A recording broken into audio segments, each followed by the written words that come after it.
हरे कृष्णा। तो हम सत्र का प्रारंभ करेंगे अति पावन मंगलाचरण से। तो आप लोगों से विनम्र निवेदन है कि अति प्रार्थनामय स्वर में हमारे साथ बोलें या तो सुने। ओम अज्ञाना तिमिरन्धस्य ज्ञानाञ्जनशलाकया चक्षुरुन्मीलितं येन तस्मै श्रीगुरवे नमः।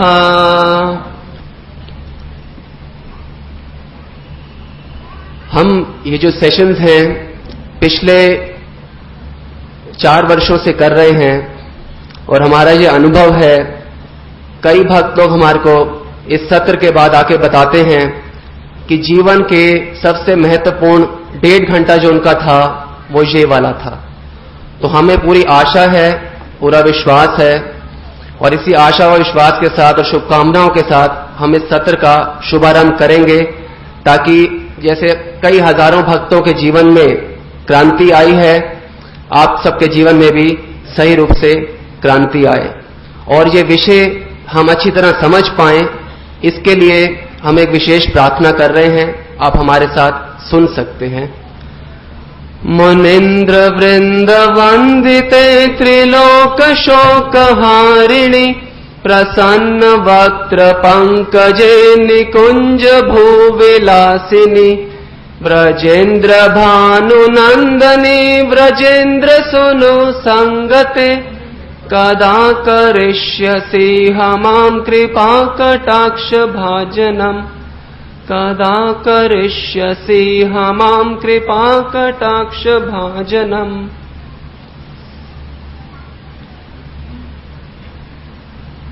सच्चिदानंद रूपाय श्रीकृष्णाय वयं नमः। श्रीकृष्णाय वयं नमः। श्रीकृष्णाय वयं नमः। हरे कृष्णा। तो इस सत्र में, तीसरे सत्र में आप सब भक्तों का हार्दिक स्वागत है। पिछले सत्रों में हमने आत्म तत्व के विषय में चर्चा किया था। हमने जाना कि भगवान के विषय में भी भगवान के 6 ऐश्वर्य हैं और 6 ऐश्वर्य जो हैं असीमित मात्रा में हैं। भगवान हर चीज के नियंता हैं, हर चीज के भोक्ता हैं, ये आपने पिछले सत्र में जाना। और सारे प्रकार के जो धर्म हैं किन किन बातों के इंगित करते हैं? कॉमन, हर प्रकार के जो धर्म आपने कल देखे थे, बोलिए। भगवान हैं और भगवान एक हैं, भगवान हैं। हमें भगवान के नामों का उच्चारण करना चाहिए और हमें भगवान का संदेश जो है फैलाना चाहिए। ये हमने पिछले सत्र में सुना था। आज का सत्र है the supreme personality of God head और इसके अंदर हम बहुत तत्वों पे चर्चा करेंगे, जैसे मैनेजमेंट ऑफ द यूनिवर्स, ये संसार किस प्रकार से क्रियाशील है। आप ये समझ लीजिए कि इस समय हमारे लिए इससे महत्वपूर्ण चीज कोई भी नहीं है।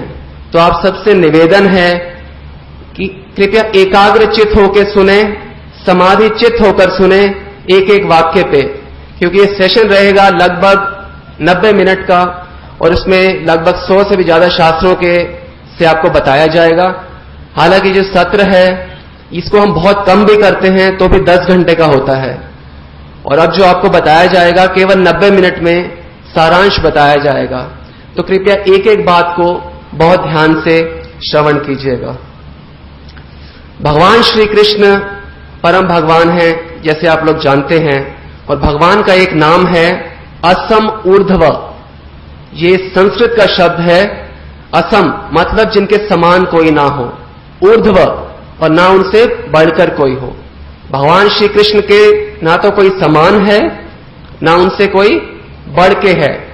भगवान शब्द की ये परिभाषा है, ये भक्ति का आधार है। अगर हम इस शब्द को समझ जाएं कि भगवान के समान कोई नहीं है और उनसे बढ़कर कोई नहीं है, तो हमें ये सत्र करने की आवश्यकता ही नहीं है। ये सत्र जो हम कर रहे हैं केवल इस एक शब्द के ऊपर व्याख्या है, और वो भी कुछ हद तक। तो आज हम समझेंगे कि भगवान किस प्रकार से असम ऊर्ध्व हैं। जैसे सूरज होता है, सूरज को संस्कृत में सूर्य कहते हैं, इंग्लिश में सन कहते हैं, हिंदी में रवि कहते हैं इत्यादि। तो अलग अलग भाषाओं में सूरज को अलग अलग प्रकार से संबोधित किया जाता है। उसी प्रकार से भगवान को भी अलग अलग प्रांतों में अलग अलग प्रकार से संबोधित किया जाता है। पाश्चात्य देशों में, वेस्टर्न कंट्रीज में भगवान को बोला जाता है जिह्वा, JEHOVAH। इसका मतलब होता है परम शक्तिशाली। और अल्लाह बोला जाता है मुसलमानों के प्रांत में, ऑलमाइटी, भगवान को ऑलमाइटी बोला जाता है। और इस प्रकार से भगवान श्री कृष्ण को हिंदू समाज में बोला जाता है कृष्णा, सर्व आकर्षक। तो हर समाज के अंदर भगवान को अलग अलग रूप से बोला जाता है, पर इंगित एक ही बात की जा रही है, परम तत्व, परम शक्तिशाली, परम आकर्षक। अगर आप इतिहास में पन्नों को खोलेंगे तो आप पढ़ेंगे प्रॉफेट मोहम्मद के बारे में, जीसस क्राइस्ट के बारे में। प्रॉफेट मोहम्मद जो थे भगवान के दूत थे, पैगंबर थे, भगवान के मसीहा थे। उन्होंने कभी भी ये नहीं कहा कि मैं भगवान हूं। जीसस क्राइस्ट ने कभी भी ये नहीं कहा कि मैं भगवान हूं। वे हमेशा क्या कहते थे? I am son of God, मैं भगवान का पुत्र हूं। अगर आप भगवत गीता खोलें तो हर पन्ने पे यही बात लिखी गई है कि मैं परम भगवान हूं, मैं समस्त वस्तुओं का भोक्ता हूं। तो ये एकदम कॉन्ट्रेडिक्टरी है। अगर आप देखें कुरान को या क्रिश्चियनिटी में शास्त्रों को, तो उसमें आप कोई विरोधाभास नहीं पाएंगे, समन्वय है सब चीजों में। हमको लगता है कि अलग अलग धर्मों में अलग अलग बात बताई गई है, ऐसा नहीं है। कुरान में बताया गया है कि अल्लाह देखने में काला है, यह कुरान में बताया गया है। और क्रिश्चियनिटी में एक ग्रंथ है, उसका नाम है एक्वेरियन गॉस्पेल। उसमें बताया गया है कि जो जीसस क्राइस्ट थे वो भगवान कृष्ण के शुद्ध भक्त थे, और बहुत लंबे समय तक उड़ीसा में मंदिर है जगन्नाथ जी का। आप लोगों में से कोई उड़ीसा गया है? तो आप जो गए हैं उड़ीसा वो जानते हैं कि इस समय भी अगर कोई अंग्रेज व्यक्ति वहां जाए तो उनको मंदिर में नहीं घुसने दिया जाता, किसी भी हिंदू के अलावा किसी को मंदिर में नहीं घुसने दिया जाता। हमारे जो केशव मुरारी प्रभु हैं अभी जो बता रहे थे, ये गए थे मंदिर जगन्नाथ जी के, इनको भी नहीं घुसने दिया क्योंकि ये देखने में अंग्रेज लगते हैं। तो उस समय भी ये तो इस समय की हालत है। अब ये सोचिए कि उस समय क्या पोजीशन होगी। परंतु बताया गया एक्वेरियन गॉस्पेल में जीसस क्राइस्ट बहुत लंबे समय तक जगन्नाथ जी के मंदिर में, श्री कृष्ण के मंदिर में रहते थे। और बताया जाता है कि उनके वहां के पुजारियों से बहुत घनिष्ठ संबंध थे। अगर आप गुरु ग्रंथ साहिब खोलेंगे तो उसमें भी आप पाएंगे कि हर पन्ने पे यही लिखा हुआ है, राम को पूजो, गोविंद को पूजो, कृष्ण को पूजो। तो अगर आप मुसलमानों के शास्त्र पढ़ें उसमें भी यही लिखा गया है, अल्लाह देखने में काला है। और अगर आप जीसस क्राइस्ट का जीवनी देखें वो भी यही करते थे। अगर आप सिख धर्म में चले जाएं तो वहां पे भी यही बताया जा रहा है, श्री कृष्ण को पूजो, राम को पूजो, गोविंद को पूजो। तो किसी भी शास्त्रों में विरोधाभास नहीं है, समन्वय है, एक ही बात बताई जा रही है। सही दृष्टिकोण चाहिए इस बात को देखने का। तो आज हम इस काले व्यक्ति के विषय में कुछ सुनने का, कुछ समझने का यत्न करेंगे। भगवत गीता में एक बहुत ही प्रसिद्ध श्लोक है और उसमें बताया गया है भगवान के बारे में। आप ये समझ लीजिए, हम जितने भी शास्त्र पढ़ते हैं, जितने भी प्रवचन सुनते हैं, जितने भी भक्तों का संग करते हैं, कोई भी सेमिनार, कोई भी आध्यात्मिक रूप से कार्य करते हैं, इन सबका केवल एक उद्देश्य है, केवल एक उद्देश्य। क्या है वह उद्देश्य? भगवत गीता के इस श्लोक को समझना। कोई जानते हैं ये कौन सा श्लोक है भगवत गीता का?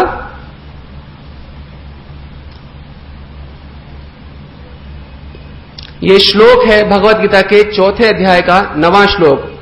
जन्म कर्म च मे दिव्यम एवं यो वेति तत्वतः त्यक्त्वा देहं पुनर्जन्म नेति मामेति सो अर्जुना।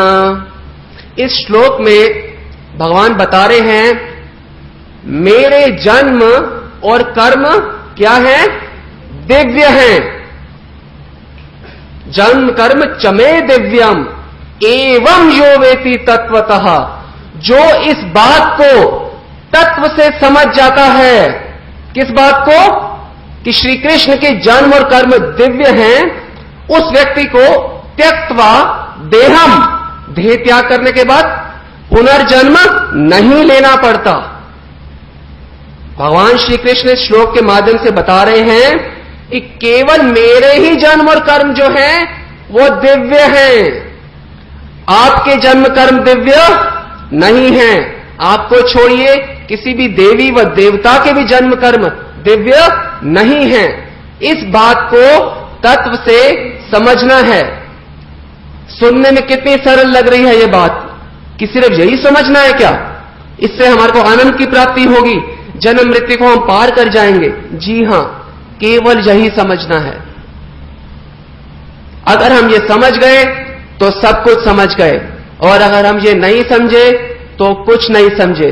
अगर ये समझ गए तो जीवन जो है हमारा सफल है, और अगर हम ये बात नहीं समझे तो चाहे हम ब्रह्मा क्यों नहीं हो, हमारा जीवन जो है वो फेलियर है, हम फेल हैं।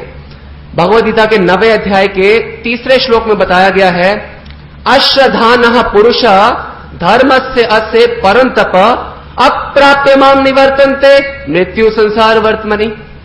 इसका मतलब है अश्रद्धाना पुरुषा, जिस व्यक्ति की शास्त्रों में श्रद्धा नहीं होती, अश्रद्धाना पुरुषा धर्मस्य अस्य परंतप अप्राप्य माम निवर्तन्ते, जिस व्यक्ति की शास्त्रों में श्रद्धा नहीं है तो वो मुझको प्राप्त नहीं कर पाता। अप्राप्य माम निवर्तन्ते, अच्छा उसका क्या होता है? मृत्यु संसार वर्तमनि, वह इस जन्म मृत्यु के चक्र में ही फंसा रहता है, बारंबार गर्भों में जाता है, फिर बाहर आता है, कभी चींटी के गर्भ में, कभी हाथी के गर्भ में, अनेक अनेक गर्भों में, कभी पेड़ इत्यादि। तो यदि हम जन्म मृत्यु के चक्कर से छुटकारा चाहते हैं, जीवन में असली आनंद चाहते हैं, तो केवल इस बात को समझना है। इस बात को समझ गए तो सब कुछ समझ जाएंगे। अब प्रश्न उठ सकता है, कई लोग सोच रहे होंगे कि हम मंदिर भी आते हैं, भगवान का दर्शन करते हैं, और कभी कभी गीता का पाठ करते हैं, कुछ दान इत्यादि भी दे देते हैं। ठीक है, हमारे लिए इतना ही बहुत है, इतना भी ज्यादा डीप जाने की क्या जरूरत है?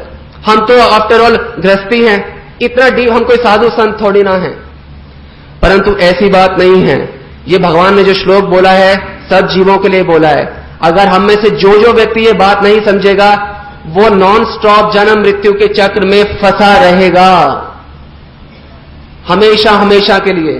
तो चाहे हम हाउसवाइफ हो, चाहे बिजनेसमैन हो, चाहे सर्विस करते हो, चाहे स्टूडेंट हो, वर्किंग हो, नॉन वर्किंग हो, कुछ भी हो, इस टॉपिक को समझना अति आवश्यक है। गीता के 3रे अध्याय के 9वें श्लोक में वर्णन आता है, ना ही कश्चित् क्षणमपि जातु तिष्ठत्य कर्म कृत। ऐसा कोई भी क्षण नहीं है जिस क्षण हम कार्य ना करें। और एक बात अच्छी तरह समझ लीजिए, ऐसा कोई भी कार्य नहीं है जो आपको या तो भगवान के करीब लेके ना जा रहा हो या भगवान से दूर लेके ना जा रहा हो। एक भी क्षण ऐसा कार्य नहीं है, कोई भी। आप जो भी खाते हैं, फोन पे बात करते हैं, शीशे में अपनी शक्ल देखते हैं, आप अपने बच्चों को घुमाने लेके जाते हैं, व्यापार करते हैं, कुछ भी करते हैं, ऐसा कोई कार्य नहीं है जो आपको भगवान से दूर या पास लेके ना जाए। या तो आपको आनंद के पास लेके जा रहा है या आपको मृत्यु के पास लेके जा रहा है। हर क्षण, प्रत्येक क्षण हम लोग कर्मों के अंदर बंधते रहते हैं, और ये हम सबको समझना अति अनिवार्य है। अब कई बारी भगवान के विषय में बताया जाता है, और आप ये सोचिए कि कितना कठिन ये होगा विषय समझना कि ये सबसे सर्वोत्तम विषय है। कहा जाता है राज विद्या राजगुह्यम। ये जो विषय है ये समस्त विद्याओं का राजा है, और अगर हम विनम्र भाव से इस विषय को नहीं सुनेंगे, नहीं समझेंगे, तो ये विषय कभी समझ भी नहीं आएगा। क्यों नहीं समझ आएगा? राजगुह्यम, क्योंकि ये सबसे गुह्यतम है, ये सबसे बड़ी मिस्ट्री है, सबसे बड़ा ये सुनने के बाद भी नहीं समझ आएगा अगर हम विनम्रतापूर्वक भाव से श्रवण नहीं करेंगे। ये इतना कॉम्प्लेक्स टॉपिक है कि इसको समझ जाते हैं तो सब समझ आ जाता है। और समस्या इसमें यह है कि आप किसी भी व्यक्ति को पूछे, आप कुछ भगवान के बारे में जानते हैं? आप किसी रिक्शे वाले से पूछिए, वो आपको बोलना शुरू कर देंगे। आप बिल गेट से पूछिए, वो आपको बोलना शुरू कर देंगे। आप राहुल द्रविड़ से पूछिए, वो बोलना शुरू कर देंगे। आप किसी फिल्म स्टार से पूछिए, वो बोलना शुरू कर देंगे। बोलेंगे इन माई ओपिनियन गॉड इज, तो एकदम रोक देना चाहिए। आपका ओपिनियन नहीं पूछ रहे, भगवान के विषय में जानते हैं नहीं, तो बोले in my opinion, but it is not a question of your opinion. ये साइंस है, ये साइंस ऑफ गॉड हेड है, साइंस ऑफ सेल्फ रियलाइजेशन है। ये एक साइंस है, इसको साइंटिफिकली हमने समझना है। और इस विषय के ऊपर सबको बोलने का अधिकार नहीं है। गौरांग महाप्रभु ने बोला है, भारत भूमि ते हैला मनुष्य जन्म यार, जन्म सार्थक करी कर परोपकार। कि हे जीवो, आपका भारत भूमि जन्म हुआ है, क्या करो? जन्म सार्थक करी, अपने जन्म को क्या करो? सार्थक करो। और क्या करो? परोपकार करो। जन्म को सार्थक करने का क्या मतलब है? इस बात को समझो कि भगवान के जन्म और कर्म कैसे दिव्य हैं। इसका मतलब है जन्म सार्थक होना। भगवत तत्व को समझो। सबसे पहले ये नहीं बोला जा रहा कि जिसका भारत में जन्म हुआ है वो भगवान के विषय में कुछ भी बोलना शुरू कर दो। ये बोला जा रहा है समझो पहले और फिर क्या करो? समझाओ। भगवत गीता में बताया गया है कि यदि हम भगवान के प्रिय बनना चाहते हैं तो क्या करना चाहिए? भगवान के विषय में प्रचार करना चाहिए। अगर हम भगवान कहते हैं जो मेरे विषय में प्रचार करता है, ऐसे भक्त से प्रिय ना तो मुझे इतिहास में कभी कोई हुआ है ना भविष्य में कोई होगा। तो अगर हम भगवान के प्रिय बनना चाहते हैं तो क्या करें? प्रचार करें। पर प्रचार कैसे करेंगे? पहले खुद समझेंगे। भगवत तत्व को समझो और समझाओ, इससे भगवान के अति प्रिय हो जाओगे। ये तत्व को, ये हमारे जीवन का सबसे अहम हिस्सा है। इस तत्व को हमें बिल्कुल बारीकी से समझना चाहिए, कोई संशय नहीं रह जाना चाहिए। क्योंकि आप ये सोचिए कि अगर आपको इस तत्व के बारे में नहीं पता तो हमारी सबकी बोलने की तो आदत है ही है कि नहीं? तो हम लोगों से बात करते हैं धर्म के विषय में, अगर हम नहीं भी करें तो लोग हमसे बात करते हैं। और अगर हमें सही रूप से मालूम नहीं होगा तो क्या होगा? लोग हमारे को भ्रमित कर देंगे और हम गलत तरीके से भक्ति योग में जुड़ेंगे और इससे क्या होगा? हमारा नुकसान होगा। हमने आपको पहले भी बताया कि ऐसी कोई भी क्रिया नहीं है जिससे आप भगवान के करीब ना जाओ या दूर ना जाओ। तो अगर सही रूप से नहीं समझे हुए तो अगर किसी ने हमें कुछ गलत बता दिया तो क्या होगा? हम भगवान से और दूर हो जाएंगे, मृत्यु के और करीब हो जाएंगे। और अगर हमें सही रूप से नहीं मालूम तो हम जब भी धर्म के विषय में कुछ भी बोलेंगे तो क्या करेंगे?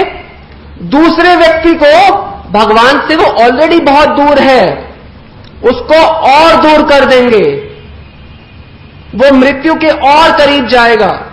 अगर कोई व्यक्ति को आपका खून कर दिया जाए, उसे मार दिया जाए तो सजा मिलती है कि नहीं? मिलनी चाहिए कि नहीं? और अगर एक व्यक्ति को ऐसा गलत मार्ग बताया जाए जिससे वो बारंबार मरे तो सोचिए कितनी भयानक सजा मिलेगी। आप समझ रहे हैं हमारी भाषा को? एक बार अगर किसी को मार दिया जाए तो सजा प्राप्त होगी, और अगर गलत मार्ग बता दिया जाए तो व्यक्ति को बड़ी मुश्किल से मनुष्य जीवन प्राप्त हुआ है। और अगर उसमें भी वो ये नहीं समझा तो हो सकता है करोड़ों बार उसको मरना पड़े फिर से। किस वजह से? क्योंकि आपने कोई गलत बात बता दी और उससे वो मान ली। सोचिए कितना हैवी रिएक्शन लेना पड़ेगा। तो हमें अपने बचाव के लिए, अपनी सुरक्षा के लिए और दूसरों के कल्याण के लिए सबसे महत्वपूर्ण चीज जो जीवन में समझनी है वो ये है कि भगवान के जन्म और कर्म कैसे दिव्य हैं। क्योंकि ये समझ गए तो जन्म मृत्यु से हमेशा हमेशा के लिए छुटकारा प्राप्त हो जाएगा। मृत्यु के ऊपर पांव रख के चले जाएंगे आप, मृत्यु के दर्शन नहीं करने पड़ेंगे कभी भी। और अगर ये नहीं समझे तो केवल मृत्यु की गोद में हम झूला झूलते रहेंगे। तो आप सब लोग समझ गए होंगे कितना महत्वपूर्ण है ये तत्व को समझना। भगवान को केवल भक्ति द्वारा जाना जाता है। गीता में वर्णन आता है भक्त्या माम अभिजानाति, कि मेरे को आप केवल भक्ति द्वारा देख सकते हो, भक्ति द्वारा जान सकते हो। परंतु यदि कहा जाता है सामान्य व्यक्तियों को कि आप भक्ति करो, तो क्या प्रश्न उठता है? पहले हमें भगवान दिखाओ, फिर हम भक्ति करेंगे। भगवान कुछ और कह रहे हैं। भगवान कह रहे हैं पहले भक्ति करो, फिर मैं तुम्हारे को दर्शन दूंगा। तो हम भगवान के नियमों को नहीं तोड़ सकते, क्रॉस नहीं कर सकते। भक्त्या माम अभिजानाति, मेरे को केवल भक्ति द्वारा जाना जाता है। और भगवान के जन्म और कर्म कैसे दिव्य हैं। जब भगवान ने जन्म लिया तो कितने हाथों के साथ जन्म लिया था? 4 भुजाओं के साथ, चतुर्भुज रूप में भगवान आए थे। और उन्होंने पूरे अलंकार डाले हुए थे, उनके घुंघराले बाल थे, उनके सिर पे मुकुट था, गले में कौस्तुभ मणि थी। क्या हम में से किसी का जन्म ऐसा हुआ है, या आपके जानकारी में किसी का जन्म ऐसा हुआ है? भगवान के जन्म दिव्य हैं। और जब भगवान प्रकट होने वाले थे तो शिव ब्रह्मा आदि देवता देव की माता के घर में जब थे तो स्तुति करते थे आके उनके घर में। जो हम पैदा होने वाले होते हैं, कोई देवता आके हमारे लिए स्तुति करता है? नहीं। जब भगवान प्रकट होने वाले थे तो आकाशवाणी हुई थी कि भगवान श्री कृष्ण देवकी के गर्भ से प्रकट होंगे। क्या हम में से किसी के पैदा होने के लिए कभी आकाशवाणी हुई है? या हमारे पूर्वजों में कभी कोई पैदा हो आकाशवाणी हुई हो कि हां मैं मनीष मल्होत्रा रोहिणी सेक्टर 3 मकान नंबर 217 में पैदा होने वाला हूं, ऐसा कुछ आकाशवाणी हुई है? ऐसा कभी भी नहीं हुआ। ये भगवान जो है दिव्य हैं। ये भगवान इन चीजों से हम सबको बता रहे हैं। और एक बात को अच्छी तरह समझिए, ये सबसे महत्वपूर्ण बात है, ये समझने से बहुत चीजें समझ आएंगी आगे चल के, कि भगवान के शरीर में और उनमें कोई भेद नहीं है, शरीर और आत्मा में। उदाहरण देते हैं हम आपको। जैसे आम होता है, आम का छिलका अलग होता है, आम का जो खाने का हिस्सा होता है वो अलग होता है, और जो गुठली होती है वो अलग होती है। तो 3 अलग अलग चीजें होती हैं। हमारा भी देख लीजिए, ये जो स्किन देख रहे हैं ये अलग है, इसके अंदर जो मैटर है वो अलग है, और हम जो हैं हम अलग हैं। परंतु आत्मा का कभी अंत होता है? आत्मा की मृत्यु होती है कभी? आत्मा केवल शरीर बदलती है। भगवान जो हैं सच्चिदानंद रूप हैं। भगवान का जो शरीर और आत्मा है वो पूर्ण रूप से स्पिरिचुअल है। हमारा जो बॉडी है ये पूरा मैटर है, और केवल इसमें हम जो हैं आत्मा वो स्पिरिचुअल है। परंतु जो भगवान का शरीर है वो पूरा स्पिरिचुअल है। तो जैसे आत्मा का अंत नहीं होता क्योंकि वो स्पिरिचुअल है, इसलिए भगवान का भी कभी अंत नहीं होता, कभी मृत्यु नहीं होती, क्योंकि वो पूरे स्पिरिचुअल हैं। स्पिरिचुअल चीज का अंत कभी भी नहीं होता। ये भगवान में और हम में अंतर है। अब भगवान के कर्म दिव्य हैं। ये भगवान ने पैदा होते ही बताना शुरू कर दिया था। जैसे पूतना जो थी 8 मील लंबी थी, समझ लीजिए यहां से कनॉट प्लेस तक। तो पूतना ने भगवान को जहर पिलाना चाहा, तो उसका क्या हो गया? उसी का अंत हो गया। बताया जाता है मारे कृष्ण राखे के, और राखे कृष्ण मारे के। जिसकी कृष्ण रक्षा करना चाहें उसको कोई मार नहीं सकता, और जिसको कृष्ण मारना चाहे उसकी कोई रक्षा भी नहीं कर सकता। तो पूतना का इस प्रकार से अंत हुआ। गीता में जब अर्जुन को बताया जा रहा था भगवान द्वारा कि मैंने ये ज्ञान सूर्यदेव विवस्वान को दिया, तो अर्जुन ने पूछा ऐसा कैसे हो सकता है? आप तो मेरी उम्र के हो, सूर्यदेव तो बहुत पुराने व्यक्ति हैं, इनको आपने कैसे ज्ञान दे दिया? तो भगवान उत्तर देते हैं तुम्हारे और मेरे बहुत जन्म हो चुके हैं, तुम नहीं जानते, मैं सब कुछ जानता हूं। सह सर्वज्ञ सर्वविद, मुंडक उपनिषद में बताया गया है वो सर्वज्ञ हैं, सर्वविद हैं, हर जगह स्थित हैं, पूर्ण रूप से ज्ञान है उनको। तस्य महिमा भुवि दिव्य ब्रह्मपुरे, उनकी जो महिमा है इस भूलोक में और आध्यात्मिक लोकों में फैली हुई है, ये मुंडक उपनिषद बताता है। तो भगवान ने उन्हें बोला कि मैं अपने सब कर्म और जानता हूं, सब जन्म जानता हूं, तुम नहीं जानते। और हम लोग जानते हैं कि अपने विषय में कुछ बहुत ज्यादा। आज क्या तारीख है? 23 मई सन 2007। प्रभु जी, आपका क्या नाम है? प्रवीण। प्रवीण जी, 23 मई 1997 में आप क्या कर रहे थे? याद है? बिल्कुल, कल का याद नहीं है। अच्छा, 23 मई 2009 में क्या करेंगे? कुछ पता नहीं क्या होगा, समय का कुछ भरोसा नहीं है। परंतु भगवान को देखिए, भगवान कह रहे हैं पहले तो मैंने ज्ञान सूर्यदेव को दिया था, और कह रहे हैं अब 4,27,000 साल बाद मैं कहां प्रकट होऊंगा? भारत के एक गांव में, कल की रूप में, और मेरे माता पिता का ये नाम होगा। शास्त्रों में इस हद तक बताया गया है। 4,27,000 साल बाद वो क्या करेंगे वो बता रहे हैं, और सृष्टि के प्रारंभ में उन्होंने क्या किया वो ये भी बता रहे हैं। तो इससे ये बताना चाहते हैं भगवान कि उनके जन्म और कर्म जो हैं वो दिव्य हैं, और हमारे जन्म और कर्म जो हैं दिव्य नहीं हैं। भगवान ने कितनी शादियां की थी? 16,108। और सारे जो रानियां थी उनके साथ भगवान अलग अलग रहते थे। हर महल में भगवान कृष्ण अपनी अलग अलग रानी के साथ रहते थे। 16,108 उनके विस्तार थे अलग अलग। क्या हम कर सकते हैं 16,108 विस्तार? हम नहीं कर सकते। भगवान तो अनंत विस्तार कर सकते हैं। आप सोचिएगा इस बात को कि 16,108 इतना ज्यादा रानियों का संख्या है कि एक रानी को अगर एक दिन मिले और अगर एक ही भगवान हो एक ही रूप में, तो उसी रानी को दोबारा मिलना होगा तो 44 साल लगेंगे, 44 ईयर्स। तो आपको लगता है कि अपनी रानी को दोबारा जब मिलते हुए 44 साल बीत जाते होंगे? ऐसा नहीं है। वो हर एक महल के अंदर अलग रूप से रहते थे, और उनके 10-10 पुत्र भी थे। तो 44 साल बाद अगर अपनी पत्नी से दोबारा मिलेंगे तो 10 पुत्र को जन्म देने के लिए तो 440 साल कम से कम चाहिए। परंतु भगवान इस धराधाम पे केवल 125 वर्ष तक रहे थे। तो भगवान दिव्य हैं, और उनके सारे जन्म और कर्म जो हैं बिल्कुल दिव्य हैं। हमें इस बात को अच्छी तरह समझना है। इस टॉपिक के में आगे जाने से पहले हम आपसे एक रिक्वेस्ट करना चाहते हैं कि आप एक तपस्या कीजिए। सब भक्त लोग जो यहां पे बैठे हैं, इस भगवत तत्व को समझना चाहते हैं? अगर समझना चाहते हैं तो एक तपस्या करनी होगी। तपस्या केवल ये है कि देखिए, हमारी जितने भी उम्र हो, मान लीजिए किसी की उम्र 30 साल है, तो 30 साल से कुछ ना कुछ भगवान के विषय में सुना होगा, कुछ ना कुछ धारणाएं बनाई होंगी, कुछ ना कुछ फीलिंग्स होंगी।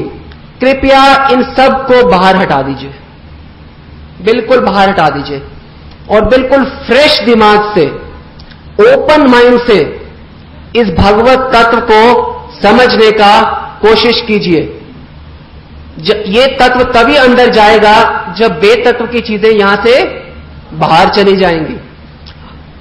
हम जैसे 2 गिलास देख रहे हैं, एक गिलास खाली है और एक गिलास भरा हुआ है।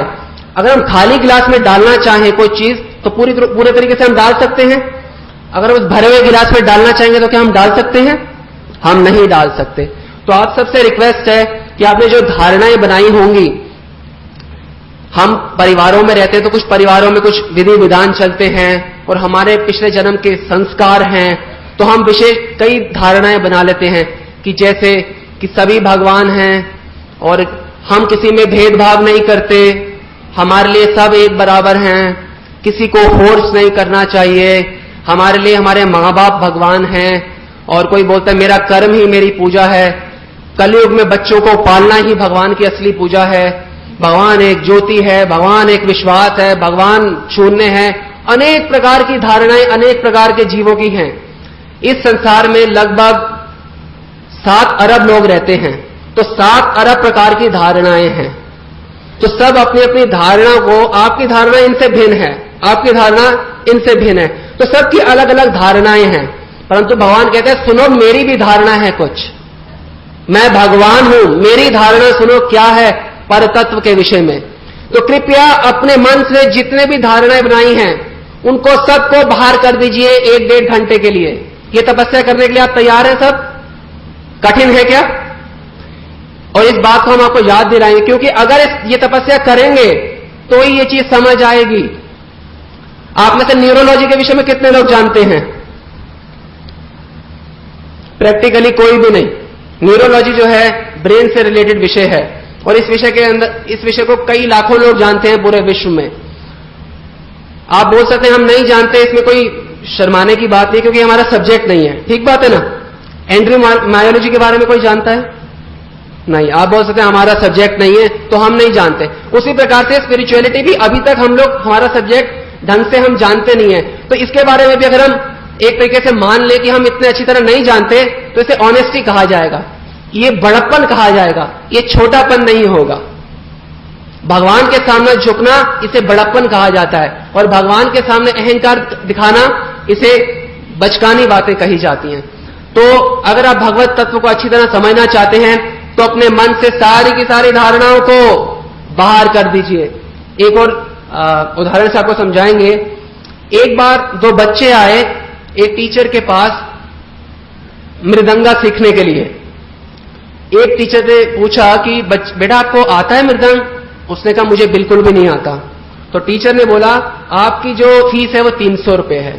दूसरे बच्चे को बोला बेटा आपको मृदंग बजाना आता है? हाँ हाँ मुझे ये चीजें आती हैं, और मैं पर फिर भी सीखना चाहता हूं। उन्होंने कहा आपके लिए 600 रुपए फीस है।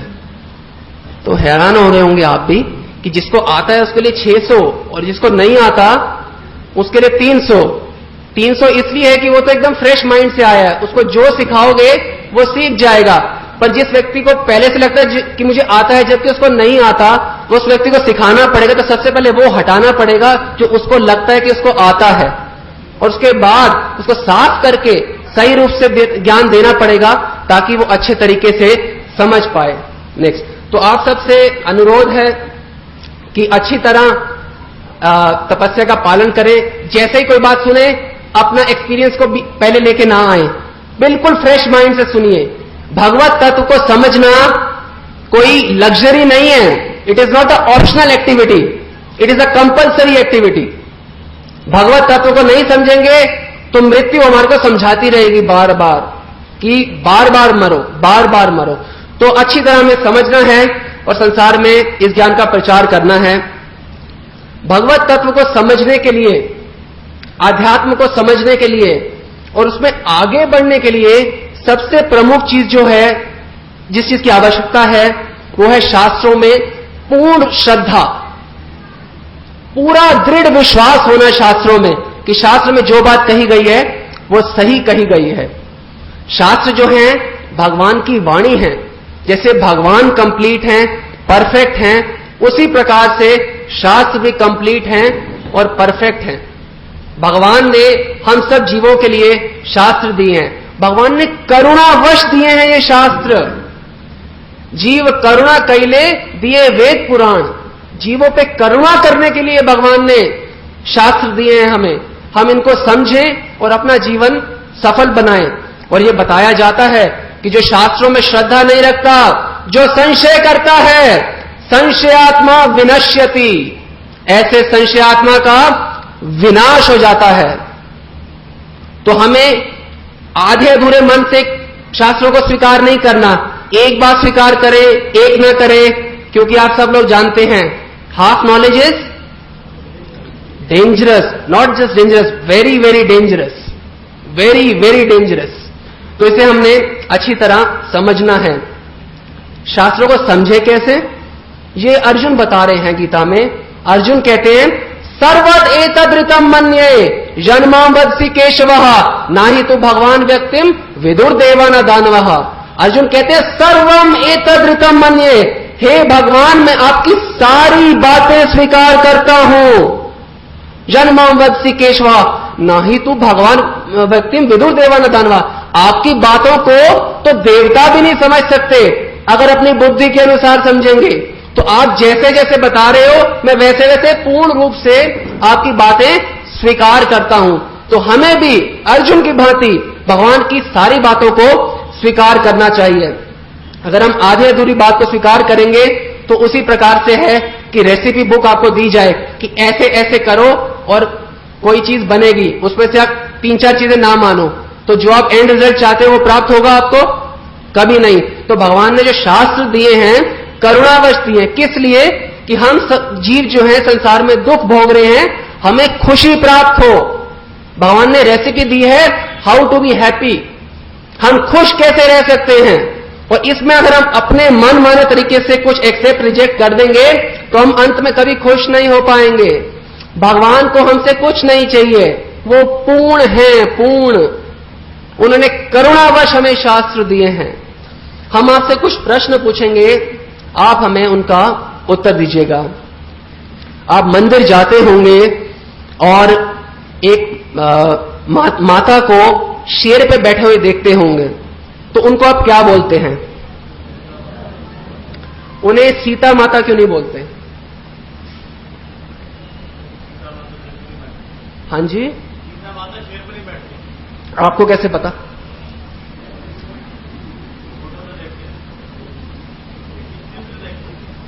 तो आप उन्हें सीता माता बोल सकते हैं ना, चित्र पे तो नहीं लिखा कि मैं दुर्गा हूं। अगर किसी ने लिखा गलत भी लिखा हो सकता है। बड़ा सरल उत्तर इसका यह है कि शास्त्रों में वर्णन आता है कि एक माता है, वो शेर पे बैठती हैं, उनको वैष्णो देवी कहा जाता है या दुर्गा कहा जाता है। बड़ी सरल सी बात है कि हम कोई भी व्यक्ति बोले नहीं मैं इनको आज से वैष्णो देवी नहीं मानूंगा, मैं इनको राधा रानी मानूंगा, आपके ओपिनियन की कोई वैल्यू नहीं है, क्योंकि वो वैष्णो देवी ही रहेंगी। अब जैसे एक धनुष बाण लेके एक व्यक्ति खड़े हुए हैं अपने भाई के साथ, उनको क्या बोला जाता है? राम। उन्हें हनुमान क्यों नहीं बोला जाता? शास्त्रों में बड़ा स्पष्ट उल्लेख है। देखो सीधी सी बात है ना, शास्त्रों में जो लिखा है हम उसे वैसे मान लेते हैं, कोई कंफ्यूजन नहीं है। और कोई बोले नहीं मैं राम को राम नहीं, मैं उनको कुछ भी मान लू, बलराम मान लूंगा या दुर्योधन मान लूंगा, तो ऐसे नहीं होगा। जो है शास्त्रों में उल्लेख है वैसे हम स्वीकार करते हैं। जब हम श्राद्ध करते हैं या जब हम शमशान घाट में जाते हैं तो सुबह जाते हैं कि रात में जाते हैं? सुबह। क्यों? शास्त्रों में वर्णन आता है कि हमारे को रात में नहीं जाना चाहिए। अनेक अनेक प्रकार की अंत्येष्टि क्रियाओं के बारे में वर्णन आता है। तो शास्त्रों में ये सब चीजें बताई गई हैं। शास्त्रों में यह भी बताया गया कि किसका क्या स्तर है, क्या सब बराबर हैं, आपको किस प्रकार से संसार में रहना चाहिए, इनके साथ क्या व्यवहार करना चाहिए। बात सुनने में सरल लग रही है कि शास्त्रों में यह बताया गया कि वो वैष्णो देवी हैं, वो शिव हैं, वो कृष्ण हैं, तो क्या सब एक बराबर हैं? क्या हमें सबसे एक रूप से व्यवहार करना चाहिए? बिल्कुल नहीं। शास्त्रों में अगर एक बात बताई गई तो बाकी बातें भी पूर्ण रूप से बताई गई कि हमें क्या करना है। तो हमें शास्त्रों के अंदर बहुत चीजें बताई जाती हैं, उसका कुछ एक अंश आपको बताएंगे कुछ श्लोकों के माध्यम से। गीता में वर्णन आता है 10वें अध्याय के 8वें श्लोक में कि अहम सर्वस्य प्रभवो मत्ता सर्वम प्रवर्तते। भगवान कहते हैं मैं अहम सर्वस्य, सब कुछ मुझसे आता है। अहम सर्वस्य प्रभवो, सब कुछ मुझसे आता है। वेदांत सूत्र में भी बताया गया है जन्माद्यस्य यतः, सब कुछ भगवान से आता है। यहां भगवान क्या कह रहे हैं? सब कुछ मुझसे आता है।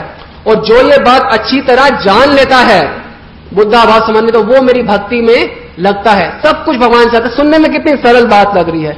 और जो ये जान जाता है वो सब चीजों का ज्ञाता है। अनेक शास्त्रों में इस विषय में बताया गया है। ये इंग्लिश में है, हम आपको हिंदी में बताएंगे। जो ब्रह्मांडम विदधाति पूर्वम यो वै वेदांश गोप्यति स्म कृष्ण। ये गोपाल तापनी उपनिषद में आता है। इसमें बताया गया है कि प्रारंभ में कृष्ण ने ब्रह्मा को वेदों का ज्ञान प्रदान किया। नारायण उपनिषद में आता है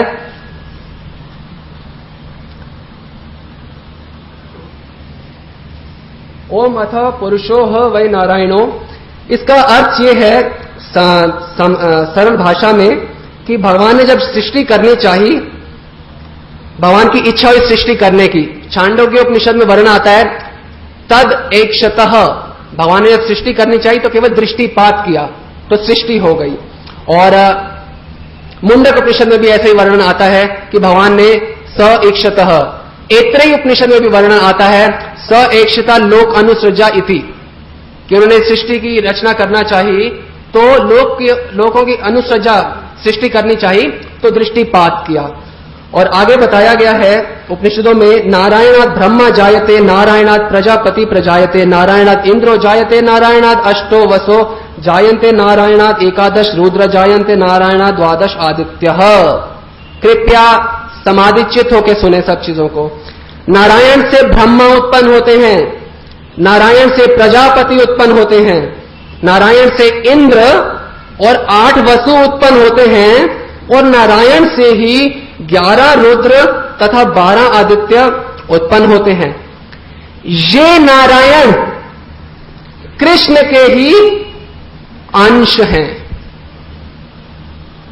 आगे बताया गया नारायण उपनिषद में, ब्रह्मण्यो देवकी पुत्र, देवकी पुत्र कृष्ण ही भगवान हैं।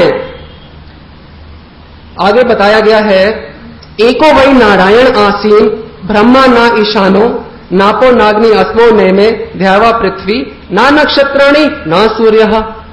सृष्टि के प्रारंभ में केवल भगवान नारायण थे, ना ब्रह्मा थे ना शिव। सृष्टि के प्रारंभ में केवल नारायण थे, ना ब्रह्मा थे ना शिव, ना अग्नि ना चंद्रमा, ना नक्षत्र और ना सूर्य। यह महाउपनिषद में बताया गया है।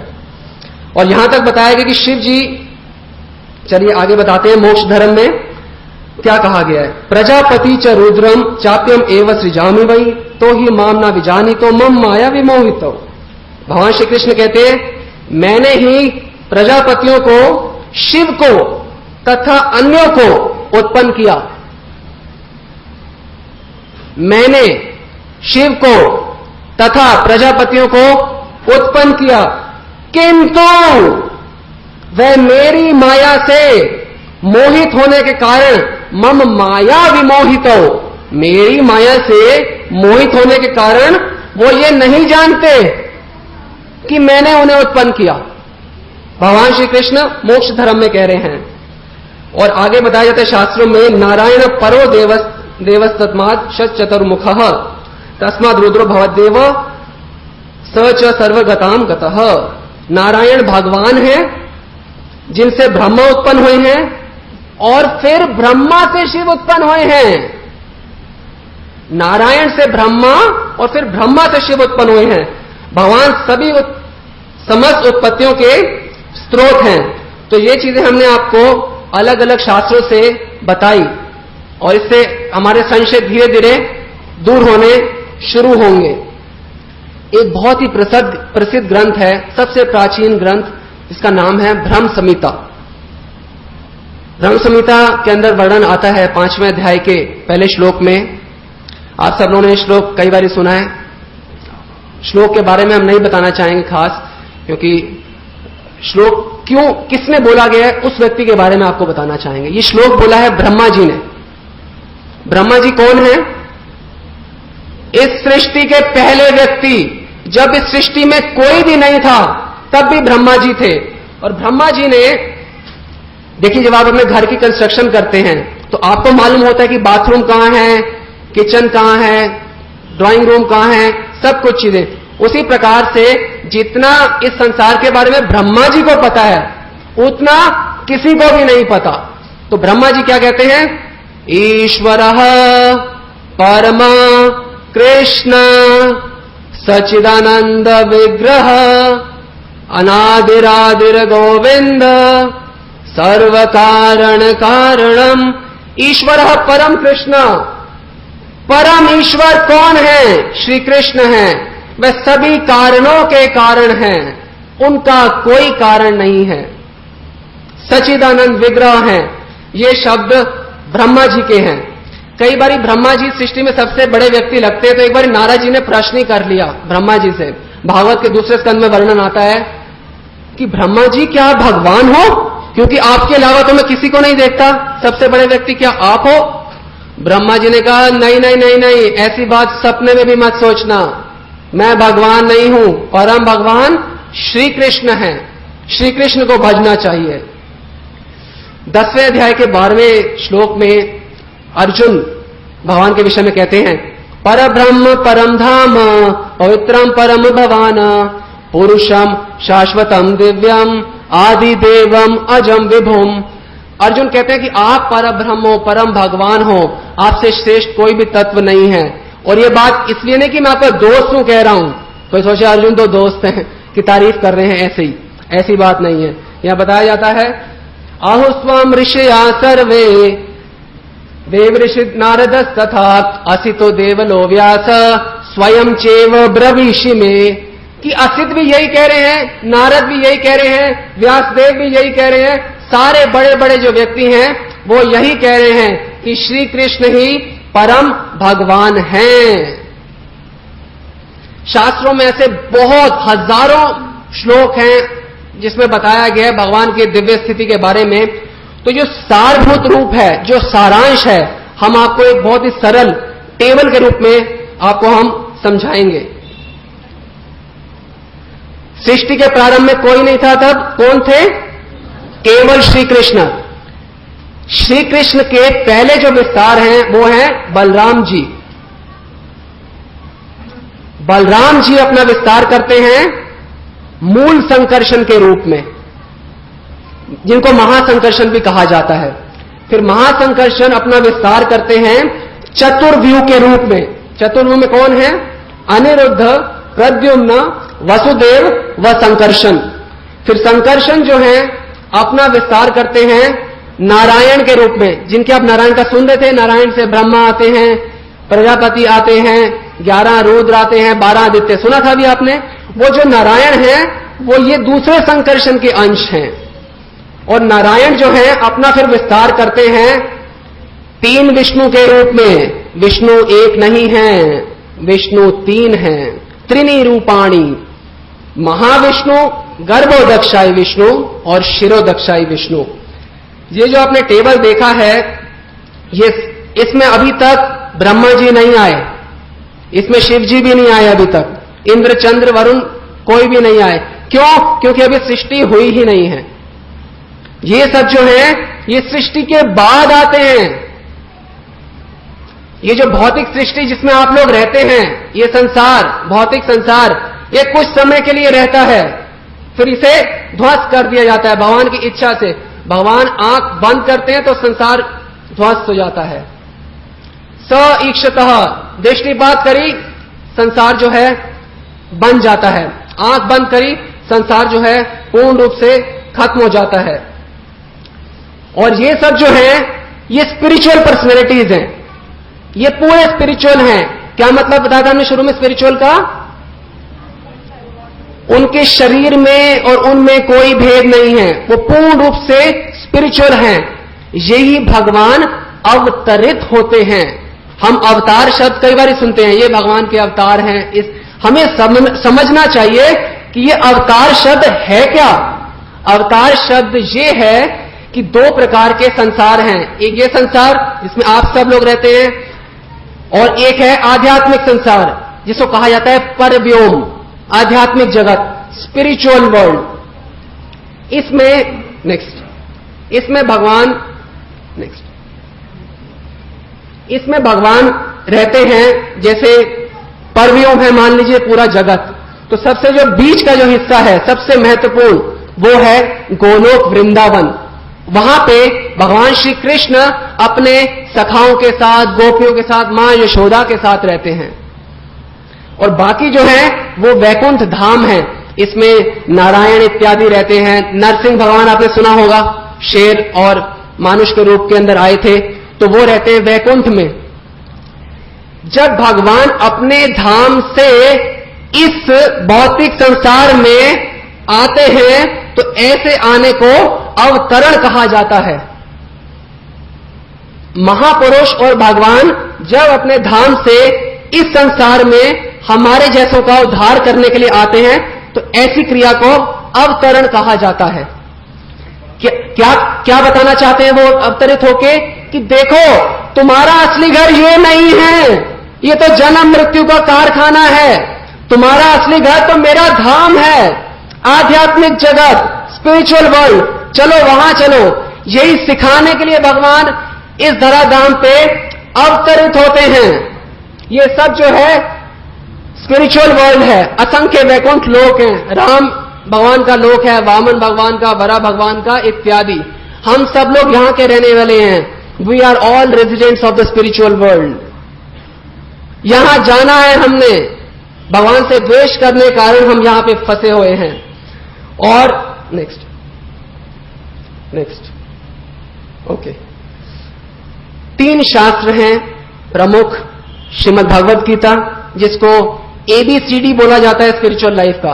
ABCD में बताया गया है, भगवान श्री कृष्ण कहते हैं मतः परतरम न अन्यत् किंचिदस्ति धनंजय, मुझसे ऊपर तत्व कोई नहीं है, मुझसे परे तत्व कोई नहीं है। I am the supreme truth, मैं सबसे बड़ा पर तत्व हूं। ये बात कह रहे हैं भगवान ABCD के अंदर, मुझसे परे कुछ नहीं है। भागवतम, इसको कहा जाता है ग्रेजुएट स्टडी। ग्रेजुएट स्टडी में बताया गया है एते चांश कला पुंसा कृष्णस्तु भगवान स्वयं। बाकी सब जो हैं अवतार हैं, जो स्पिरिचुअल पर्सनैलिटीज हैं, परंतु कृष्णस्तु भगवान स्वयं, परम भगवान, स्वयं भगवान केवल श्री कृष्ण हैं। यह बताया जा रहा है ग्रेजुएट स्टडी में। और पोस्ट ग्रेजुएट स्टडी में क्या बताया जा रहा है चैतन्य चरितामृत में? एकला ईश्वर कृष्ण आर्सद भृत्य। एकल ईश्वर, एकमात्र ईश्वर कौन है? श्री कृष्ण।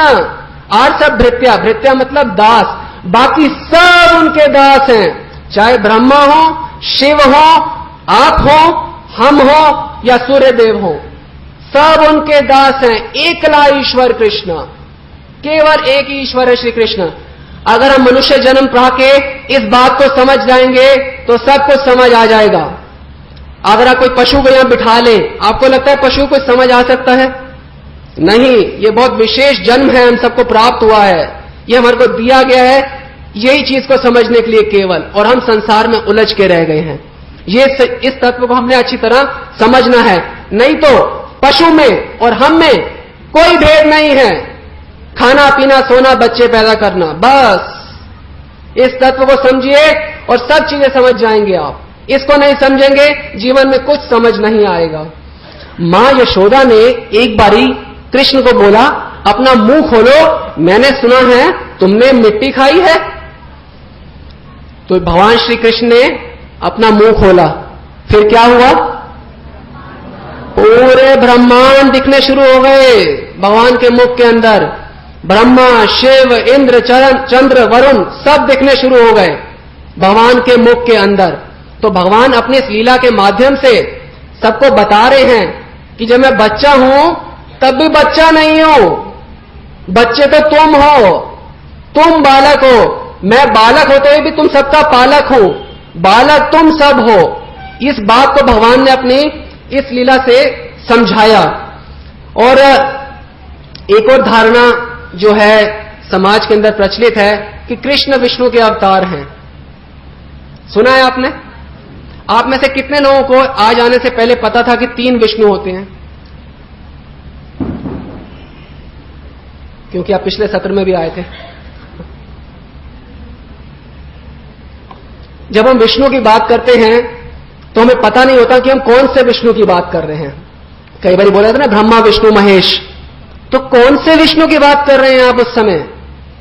आप उस समय बात कर रहे होते हैं क्षीरोदक्षाई विष्णु की। क्षीरोदक्षाई विष्णु जो हैं वो क्षीर सागर पे रहते हैं।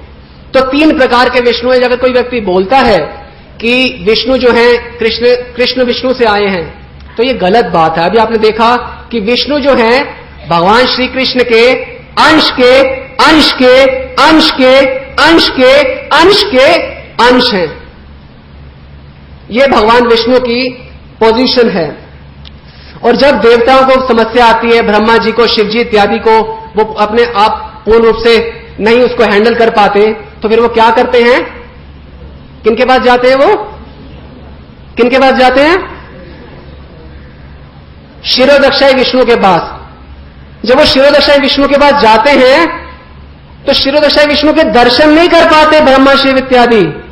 क्षीरोदक्षाई विष्णु के दर्शन करना इतना आसान नहीं है, चाहे अगर आप देवता भी हो जाओ। तो हमारे जैसे को क्या कहना कि हम सीधा कृष्ण के दर्शन करना चाहते हैं, क्षीरोदक्षाय विष्णु के भी दर्शन नहीं कर सकते। जब सब देवता जाते हैं तो प्रार्थना करते हैं पुरुष सूक्त नाम की।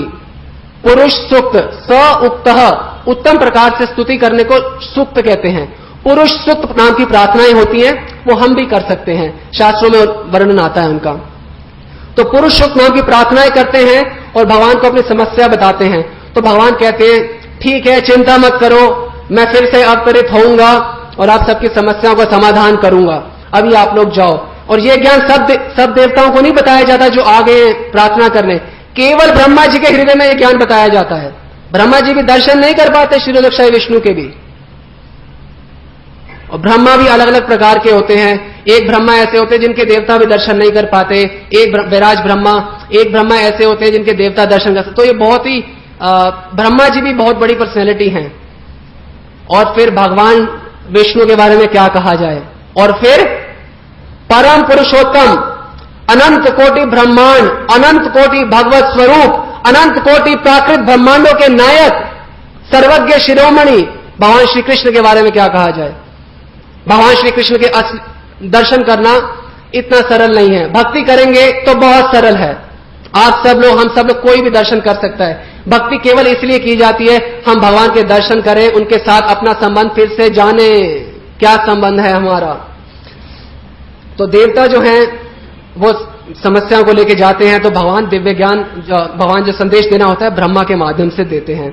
और शास्त्रों में हम पढ़ते हैं तो विष्णु नाम और नारायण नाम जो है ये कृष्ण नाम से ज्यादा बताया जाता है। नारायण का मतलब है सब नरों के आश्रय, विष्णु का अर्थ है सर्वव्यापक, सब जगह पे रहने वाले। तो ये जो शब्द हैं ये ज्यादा पाए जाते हैं, भगवान कृष्ण जो है ये कम पाया जाता है, क्योंकि सृष्टि की बातें होती है ना कि ये सृष्टि ऐसे होगी ऐसे होगी, तो इस वजह से ये शब्द ज्यादा पाए जाते हैं। जबकि ये जो विष्णु है सब भगवान से ही उत्पन्न होते हैं। नेक्स्ट आपको पता है सृष्टि कैसे होती है। जैसे हमने आपको बताया भगवान महाविष्णु जो है वो निवास करते हैं, और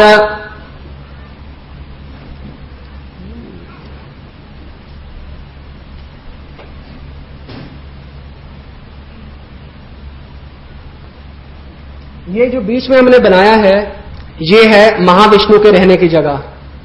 इसे कारणाव समुद्र कहा जाता है, यहां महाविष्णु निवास करते हैं। तो जब महाविष्णु के बालों के छिद्र से अनेक ब्रह्मांड निकलते हैं सूक्ष्म रूप से, अच्छी तरह समझिए सृष्टि कैसे होती है। अनेक ब्रह्मांड निकलते हैं सूक्ष्म रूप से, जैसे आप ब्रह्मांड देख लीजिए, और इसके अंदर महाविष्णु अपना विस्तार करते हैं गर्भोदक्षाय विष्णु के रूप में, और स्वयं प्रकट होते हैं। खाली ब्रह्मांड होता है खोल के समान, खोल समझते हैं आप लोग, खोल के अंदर गर्भोदक्षाय विष्णु प्रवेश करते हैं, और गर्भोदक्षाय विष्णु अपने शरीर से जल निकालते हैं, और आधा ब्रह्मांड जल से भर जाता है। और उसके बाद आप सबने सुना होगा कि भगवान की नाभि से ब्रह्मा जी की उत्पत्ति होती है, सुना है आप सबने। तो ये जो है ये गर्भोदक सागर के अंदर गर्भोदक्षाय विष्णु रहते हैं, इनकी नाभि से ब्रह्मा जी की उत्पत्ति होती है। और प्रमुख जैसे हमने यहां बताया है 14 लोग जो हैं वो प्रमुख हैं, सत्यलोक, ब्रह्मलोक, तपलोक, जनलोक, महरलोक इत्यादि। और नीचे होते हैं अटल, सुतल, वितल, तलातल, रसातल, महातल, पाताल इत्यादि। तो ये सब जो है 14 प्रमुख लोक होते हैं। सबसे नीचे होता है पाताल लोक, और स्वर्गलोक होते हैं धरती से ऊपर। स्वर्गलोक आगे चल के हम इसके बारे में थोड़ा डिटेल में बताएंगे। ये सब चीजें साइंटिफिकली बताई गई हैं, ये साइंस ऑफ गॉड हेड है, इसे हमें साइंटिफिकली समझ सकते हैं अगर हम शास्त्रों में जाएं। शास्त्रों में कई बार नर्क का भी वर्णन बताया गया है, नर्क कहां पे है। जब हम लोग नर्क के बारे में सुनते हैं तो क्या सोचते हैं, ये तो हमें डराने के लिए बताया जा रहा है, ऐसे थोड़ी ना होता है। परंतु भागवतम के 5वें स्कंद के 26वें अध्याय में बहुत अच्छी तरह से विस्तार से इसका वर्णन दिया गया है। बताया जाता है कि सबसे नीचे कौन सा लोक है, पाताल लोक। पाताल लोक और गर्भोदक सागर के बीच में जो हिस्सा है, पृथ्वी से अगर हम दक्षिण की ओर देखें, साउथ की ओर, तो वहां पे पाताल लोक की ओर देखें तो 28 प्रकार के नर्क हैं जो पाताल लोक और गर्भोदक सागर के बीच में पाए जाते हैं। 28 प्रकार के नर्क। उसमें सब नरकों का नाम भी बताया गया है और क्या क्या करने से क्या क्या सजा प्राप्त होती है ये भी बताया गया है। तो नर्क, स्वर्ग और वैकुंठ लोक ये कोई कल्पना नहीं है, ये सत्य है और किस प्रकार से हैं ये हम शास्त्रों में अगर जाएंगे तो हमें सब कुछ प्राप्त हो जाएगा। नेक्स्ट। ओके, अभी आपने टेबल कर लो। जैसे विष्णु हैं, कई बार विष्णु से भगवान अवतरित होते हैं तो ये ऑफिशियल, जब भगवान अपने ऑफिशियल रोल में होते हैं तो उनको विष्णु कहा जाता है। जैसे सृष्टि करना, इनको पुरुष अवतार भी कहा जाता है। प्रथम पुरुष, द्वितीय पुरुष और तृतीय पुरुष। तृतीय पुरुष है क्षीरोदक्षाई विष्णु। क्षीरोदक्षाई विष्णु आपने सुना ना, भगवान कण कण में है। भगवान कण कण में है, सुना है आपने? कौन से रूप में है भगवान कण कण में? क्षीरोदक्षाई विष्णु के रूप में, सब कण कण के अंदर है। क्षीरोदक्षाई विष्णु जो है चतुर्भुज रूप में होते हैं। तो जब भगवान अवतरित होते हैं कई बारी तो ऐसा लगता है कि विष्णु के द्वारा आ रहे होते हैं, जबकि भगवान विष्णु जो है ऑफिशियल रूप में रहते हैं और जब घर में भगवान गोलोक में होते हैं तो कृष्ण रूप में होते हैं। आप इसको इस तरीके से समझ सकते हैं, जैसे मनमोहन सिंह हैं, वो जब ऑफिस के अंदर हैं तो प्राइम मिनिस्टर हैं, yes sir yes sir yes sir, सब ऐसे ऐसे करते रहेंगे। और जब घर पे आ जाएंगे तो उनके पोता क्या बोलेंगे, दादा घोड़ा बनो, तो वो घोड़ा बन जाएंगे प्राइम मिनिस्टर ऑफ इंडिया और उसके ऊपर वो बच्चा खेलेगा। और सिस्टर्स बोलेंगी, मन्नू कैसे हो तुमने ये भी करना नहीं आता, बुद्धू हो क्या? तो प्राइम मिनिस्टर को बुद्धू बोला जाएगा उनकी बहनों द्वारा, मन्नू। क्या और कोई व्यक्ति बोल सकता है ऑफिस में? कोई भी नहीं बोल सकता। तो उसी प्रकार से ऑफिशियल रूप में जब भगवान होते हैं तो विष्णु, सृष्टि करना इत्यादि, परंतु जब अपने घर में होते हैं तो कृष्ण रूप में होते हैं। और अनेकों लक्ष्मियां जिनकी हम पूजा आराधना करते हैं कि सुख संपत्ति घर आवे, तो जो लक्ष्मियां हैं जिनकी हम आराधना करना चाहते हैं, ऐसी करोड़ों लक्ष्मियां भगवान के लोक में उनके चरणों की सेवा करती हैं, करोड़ों लक्ष्मियां। और भगवान श्री कृष्ण जब अपने धाम में होते हैं तो स्वयं राधा रानी के चरण दबाते हैं। तो घर में अलग होते हैं, बाकी ऑफिशियल रूप में भगवान अलग होते हैं। चतुश्लोकी भागवत में बताया गया है, अहम एवासम एवाग्रे, मैं सृष्टि से भी पहले था। वेदों में भी बताया गया है, एको नारायण आसीन, केवल नारायण थे सृष्टि से पहले। शंकराचार्य भी यही कह रहे हैं, नारायणो परो व्यक्तात्, जो नारायण हैं वो इस सृष्टि से परे हैं, वो कंप्लीटली स्पिरिचुअल हैं, दिव्य हैं। तो अभी हमने आपको जैसे इस टेबल में बताया कि अभी तक सृष्टि शुरू नहीं हुई। अब सृष्टि कैसे शुरू होती है? गर्भोदक्षाई से विष्णु से ब्रह्मा आते हैं और फिर ब्रह्मा सृष्टि करते हैं। तो अब हम ब्रह्मा की उम्र जानने, बिल्कुल यस, ब्रह्मा की हम उम्र जानेंगे अब कि उनकी क्या उम्र है। आप सबने सुना होगा 4 युग होते हैं, सतयुग, त्रेतर, द्वापर और कली। कलयुग होता है 4,32,000 साल का और सतयुग होता है 17,28,000 साल का। इन चारों को मिला के एक चतुर्युग होता है 4,43,20,000 साल। तो ये चतुर्युग होता है एक। ऐसे 1,000 चतुर्युग होते हैं ब्रह्मा जी के एक दिन में। ऐसे 1,000 चतुर्युग ब्रह्मा जी के एक दिन में होते हैं और भगवान श्री कृष्ण ब्रह्मा जी के एक दिन में एक बार अवतरित होते हैं, केवल एक बार। एक मनु की आयु होती है, एक दिन में ब्रह्मा जी के 14 मनवंतर होते हैं। मनवंतर मतलब 71 साइकिल्स ऑफ चतुर्युगास, 71 बार चतुर्युग होते हैं, तो ऐसे को एक मनवंतर कहा जाता है। नेक्स्ट, ब्रह्मा जी का एक दिन में 14 मनु और ब्रह्मा जी के एक साल में 5,040 मनु और ब्रह्मा जी के एक साल में 100 सालों में 5,04,000 मनु। ब्रह्मा जी की कुछ जो आयु बनती है कुल मिला के वो है 311 खरब 40 अरब साल, 311 ट्रिलियन 40 बिलियन ईयर्स। ये हमारी कंसेप्शन से बहुत परे है, परंतु शास्त्रों में इसका भी एग्जैक्ट डिस्क्रिप्शन दिया गया है कि ब्रह्मा जी की इतनी आयु है। सबसे ज्यादा वृद्ध व्यक्ति ब्रह्मा जी होते हैं सृष्टि के अंदर, उनके बाद ही कोई भी देवी देवता इत्यादि आते हैं। एक बारी ब्रह्मा जी भगवान के घर पे आए द्वारका लीला में और उनके द्वारपाल से बोला कि भगवान को बोलो ब्रह्मा आए हैं। द्वारपाल ने भगवान को बताया, भगवान ने बोला उनसे पूछो कौन से ब्रह्मा हो आप। तो ब्रह्मा जी ने तो पहले चकित हो गए, ये प्रश्न कैसा है, कौन से ब्रह्मा, मैं ब्रह्मा हूं सृष्टिकर्ता चतुर्मुख। तो ब्रह्मा ने बोला कि मैं सनक आदि का पिता हूं, आप जाके भगवान को बताओ। तो भगवान को बताया गया कि ये सनक आदि के पिता हैं। फिर भगवान ने उन्हें अंदर आने दिया। भगवान ने बोला ब्रह्मा आप कैसे आना हुआ आपका। तो ब्रह्मा कहते हैं ये प्रश्न का उत्तर तो मैं आपको बाद में दूंगा, पहले मेरे प्रश्न का उत्तर दो कि ये प्रश्न कैसा है कि कौन ब्रह्मा, क्या मेरे अलावा भी कोई और ब्रह्मा है क्या। भगवान मुस्कुराए। भगवान ने सोचा अब इनके मन में काफी कुछ है जो नहीं होना चाहिए। तो भगवान ने स्मरण किया, और जैसे हमने आपको बताया है, जैसे ये ब्रह्मांड है, हर ब्रह्मांड में गर्भोदक्षाय विष्णु निवास करते हैं। असंख्य ब्रह्मांड हैं, हर ब्रह्मांड में अलग गर्भोदक्षाय विष्णु होते हैं और वो निवास करते हैं और उनसे अलग अलग ब्रह्मा आते हैं। तो हर ब्रह्मांड में अलग अलग ब्रह्मा हैं, अलग अलग शिव हैं, अलग अलग इंद्र हैं। जो हमारा ये वाला ब्रह्मांड है, इसमें जो ब्रह्मा है उनके 4 मुख हैं, जो शिव जी हैं उनके 5 मुख हैं, जो इंद्र हैं उनकी 1000 आंखें हैं। तो भगवान ने स्मरण किया और सारे ब्रह्मांडों के सारे शिव जी, सारे ब्रह्मा, सारे इंद्र इत्यादि देवताओं को बुला लिया। भगवान के घर के अंदर सब के सब आ गए। किसी ब्रह्मा के 10 मुख, किसी ब्रह्मा के 50 मुख, किसी ब्रह्मा के 1000 मुख, किसी ब्रह्मा के 1,00,000 मुख। उसी प्रकार शिव जी, सबके बड़े बड़े मुख, इतने बड़े बड़े शिव, ब्रह्मा, इंद्र इत्यादि सबके सब आ गए। और भगवान ने ब्रह्मा को और चकित करने के लिए क्या किया, अपने असंख्य रूप बना लिए और अलग अलग ब्रह्मा से अलग अलग कृष्ण अलग अलग रूपों में बात कर रहे थे। इन ब्रह्मा से अलग, इनसे अलग, इनसे अलग। और किसी ब्रह्मा को यह शक्ति प्राप्त नहीं थी कि वो ये सब देख सके।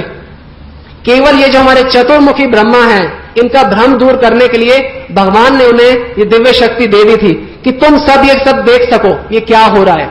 फिर जैसे ही ब्रह्मा, शिव, इंद्र इत्यादि आए तो उन्होंने भगवान श्री कृष्ण के चरणों में प्रणाम किया और बोला कि आपने हमको अपने चरणों के दर्शन दिए, आपकी बहुत कृपा है, आपने हमें कैसे याद किया। भगवान ने कहा मेरी ऐसे ही तुम्हें देखने की इच्छा हुई तो मैंने तुम्हें बुला लिया, क्योंकि भगवान की इच्छा के अनुसार तो सब कुछ चलता है। तो सब कुछ ठीक चल रहा है ना, हाँ सब ठीक है। तो फिर जब प्रणाम किया तो ऐसे लग रहा था कि गूंज हो रही थी बिल्कुल मुकुटों से, क्योंकि लाखों करोड़ों अरबों ब्रह्मा, अरबों शिव थे। हर ब्रह्मांड में अलग ब्रह्मा है, अलग शिव है, अलग सूर्य देव हैं। तो सब के सब आए हुए थे। आप ये सोचिए कि मान लीजिए इस कमरे के अंदर ब्रह्मा ही ब्रह्मा हो तो क्या होगा, हम क्या, कैसी हमारी हालत होगी। शिव ही शिव हो तो ब्रह्मा की भी कुछ हालत ऐसी ही हुई थी। यहां बताया जाता है जो हमारे ब्रह्मा हैं वो अपने आप को एक खरगोश की भांति समझ रहे थे और बाकी सब जो थे हाथी की भांति थे। भगवान श्री कृष्ण ने बताया कि जो हमारा जो ब्रह्मांड है वो केवल 50 योजन का है साइज में, और 50 योजन की वजह से उनके 4 मुख हैं। तो जितना जितना ब्रह्मांड बड़ा होता है उतने उतने ब्रह्मा के अधिक मुख होते हैं। तो जितना बड़ा ब्रह्मांड उतने ज्यादा ब्रह्मा के अधिक मुख। तो फिर ब्रह्मा को समझ आया, उन्होंने माफी मांगी और दंडवत प्रणाम किया भगवान श्री कृष्ण को और फिर वो वहां से चले गए। तो इस कथा के माध्यम से हमें पता चलता है कि वास्तविकता क्या है। आप सब लोग अपनी तपस्या जारी रख रहे हैं, सब करोड़ों ब्रह्मा है, करोड़ों शिव हैं, करोड़ों इंद्र हैं। और ब्रह्मा जी का एक दिन में भगवान श्री कृष्ण केवल एक बार आते हैं। हिरण्यकशिपु ने ब्रह्मा जी की बहुत तपस्या करी प्रसन्न करने के लिए और वर मांगा कि ब्रह्मा जी आप मुझे ना अमर बना दो। ब्रह्मा जी ने बोला जब मैं ही अमर नहीं हूं तो मैं तुम्हारे को कैसे अमर बनाऊंगा। तो computer is not working, okay. तो आप सब लोगों ने सुना है शास्त्रों में कितने देवी देवता होते हैं, 33 करोड़। 33 करोड़ होता है 330 मिलियन। कभी सोचा है कि 33 करोड़ कितना होता है? हम सब लोग देवताओं के ऋणी हैं कि नहीं हैं? कोई हमारे को सूर्य दे रहा है, कोई जल दे रहा है चंद्रमा के द्वारा। हम सब लोग ऋणी हैं कि नहीं देवताओं के? क्या हम देवताओं का ऋण चुका सकते हैं? अगर ऋण नहीं चुकाएंगे तो क्या होगा? सजा मिलेगी ना। ऋण लिया और चुकाया नहीं तो जन्म मृत्यु के चक्र से छूट पाएंगे? ऋण चुकाना जरूरी है कि नहीं है? अति आवश्यक है। तो हम सोचेंगे क्या हम ऋण चुका सकते हैं? 33 करोड़ देवी देवता हैं और अगर आपकी उम्र 100 साल की भी हो तो अगर आप सब देवताओं के जीवन में केवल एक बार भी पूजा करें तो आपको पता है कि एक दिन में कितने देवताओं की पूजा करनी पड़ेगी? 10,000 देवताओं की। हमने सब कैलकुलेशन किया है। बताया जाता है कि अगर आप सब देवताओं की एक बार भी पूजा करो तो 1 मिनट में 6 से 7 देवताओं की पूजा करनी पड़ेगी आपको। और वो भी तब जब ना तो आप कभी कुछ खाओ, ना पियो, ना बिजनेस करो, ना सो, ना किसी से मिलो, ना विवाह करो, ना बच्चे पैदा करो, और सबसे पहली बात तो है कि 100 साल जियो और पैदा होते ही भगवान की भक्ति करने में जुट जाओ। तब जाके एक बार केवल थोड़ा सा नाम ले पाओगे। पूजा भी क्या कर पाओगे? 1 मिनट में 7 देवताओं की पूजा। और मान लो अगर उम्र 50 साल है तो 1 मिनट में 14 देवताओं की पूजा करनी पड़ेगी। ऋण चुका पाएंगे आप में से कोई भी व्यक्ति? चुकाना जरूरी है कि नहीं? तो देख लीजिए। और 50 साल की अगर हमारी उम्र हो और मान लो उसमें 40 साल हमारी उम्र हो चुकी है तो बाकी फिर तो हम 1 मिनट में 60 देवताओं की पूजा करेंगे, हर सेकंड में एक देवता की पूजा तो संभव नहीं। और हर देवता का नंबर हर हफ्ते आ जाता है। तो हम सब देवताओं के ऋणी हैं, देवताओं का कर्ज चुकाना है। तो कैसे चुकाएंगे बताइए? जिस प्रकार पेड़ की जड़ में पानी डालने से सारे पत्तों को, सारी टहनियों को उनकी खुराक मिल जाती है, उसी प्रकार भागवत में वर्णन आता है कि श्री कृष्ण की भक्ति करने से सारे देवी देवता अपने आप तुष्ट हो जाते हैं। अगर कोई अज्ञानी व्यक्ति सोचे कि मैं पेड़ के सारे पत्तों में पानी डालूंगा तो क्या उससे पेड़ आप ये कर पाओगे? नहीं। सरल तरीका क्या है कि जड़ में पानी डालो, सबको उनकी खुराक अपने आप मिल जाएगी। शास्त्र में बताया गया यस्मिन तुष्टे जगत तुष्टम। अगर श्री कृष्ण तुष्ट तो सब तुष्ट हो जाएंगे। और ये जो देवी, आपने सुना 84 लाख प्रकार की योनियां होती हैं, उसमें से 4 लाख योनियां होती हैं मनुष्य की, और मनुष्यों की योनि में ही आते हैं सब देवी देवता भी। अच्छी तरह सुनिए इस बात को, कंफ्यूजन नहीं होनी चाहिए। आपको बड़ी हैरानगी होगी सुन के कि देवी देवताओं का शरीर भी हमारे जैसा होता है। सूर्य का, सूर्यदेव का, ब्रह्मा जी का, इंद्र, चंद्र, वरुण इत्यादि का, सबका शरीर हमारे जैसा होता है। उनका शरीर जो है कुछ सूक्ष्म होता है, केवल सटल होता है, पर होता हमारे जैसा है।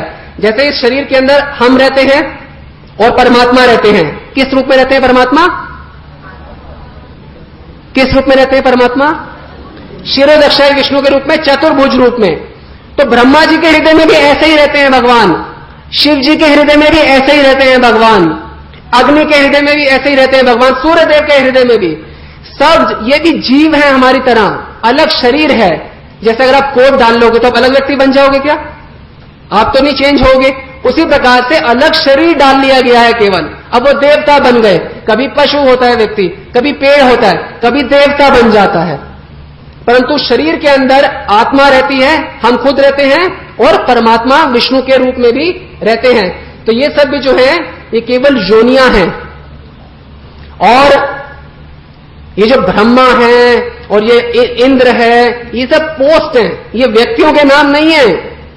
कहीं आप सोचे ब्रह्मा कोई व्यक्ति का नाम है? ब्रह्मा तो एक पोस्ट का नाम है।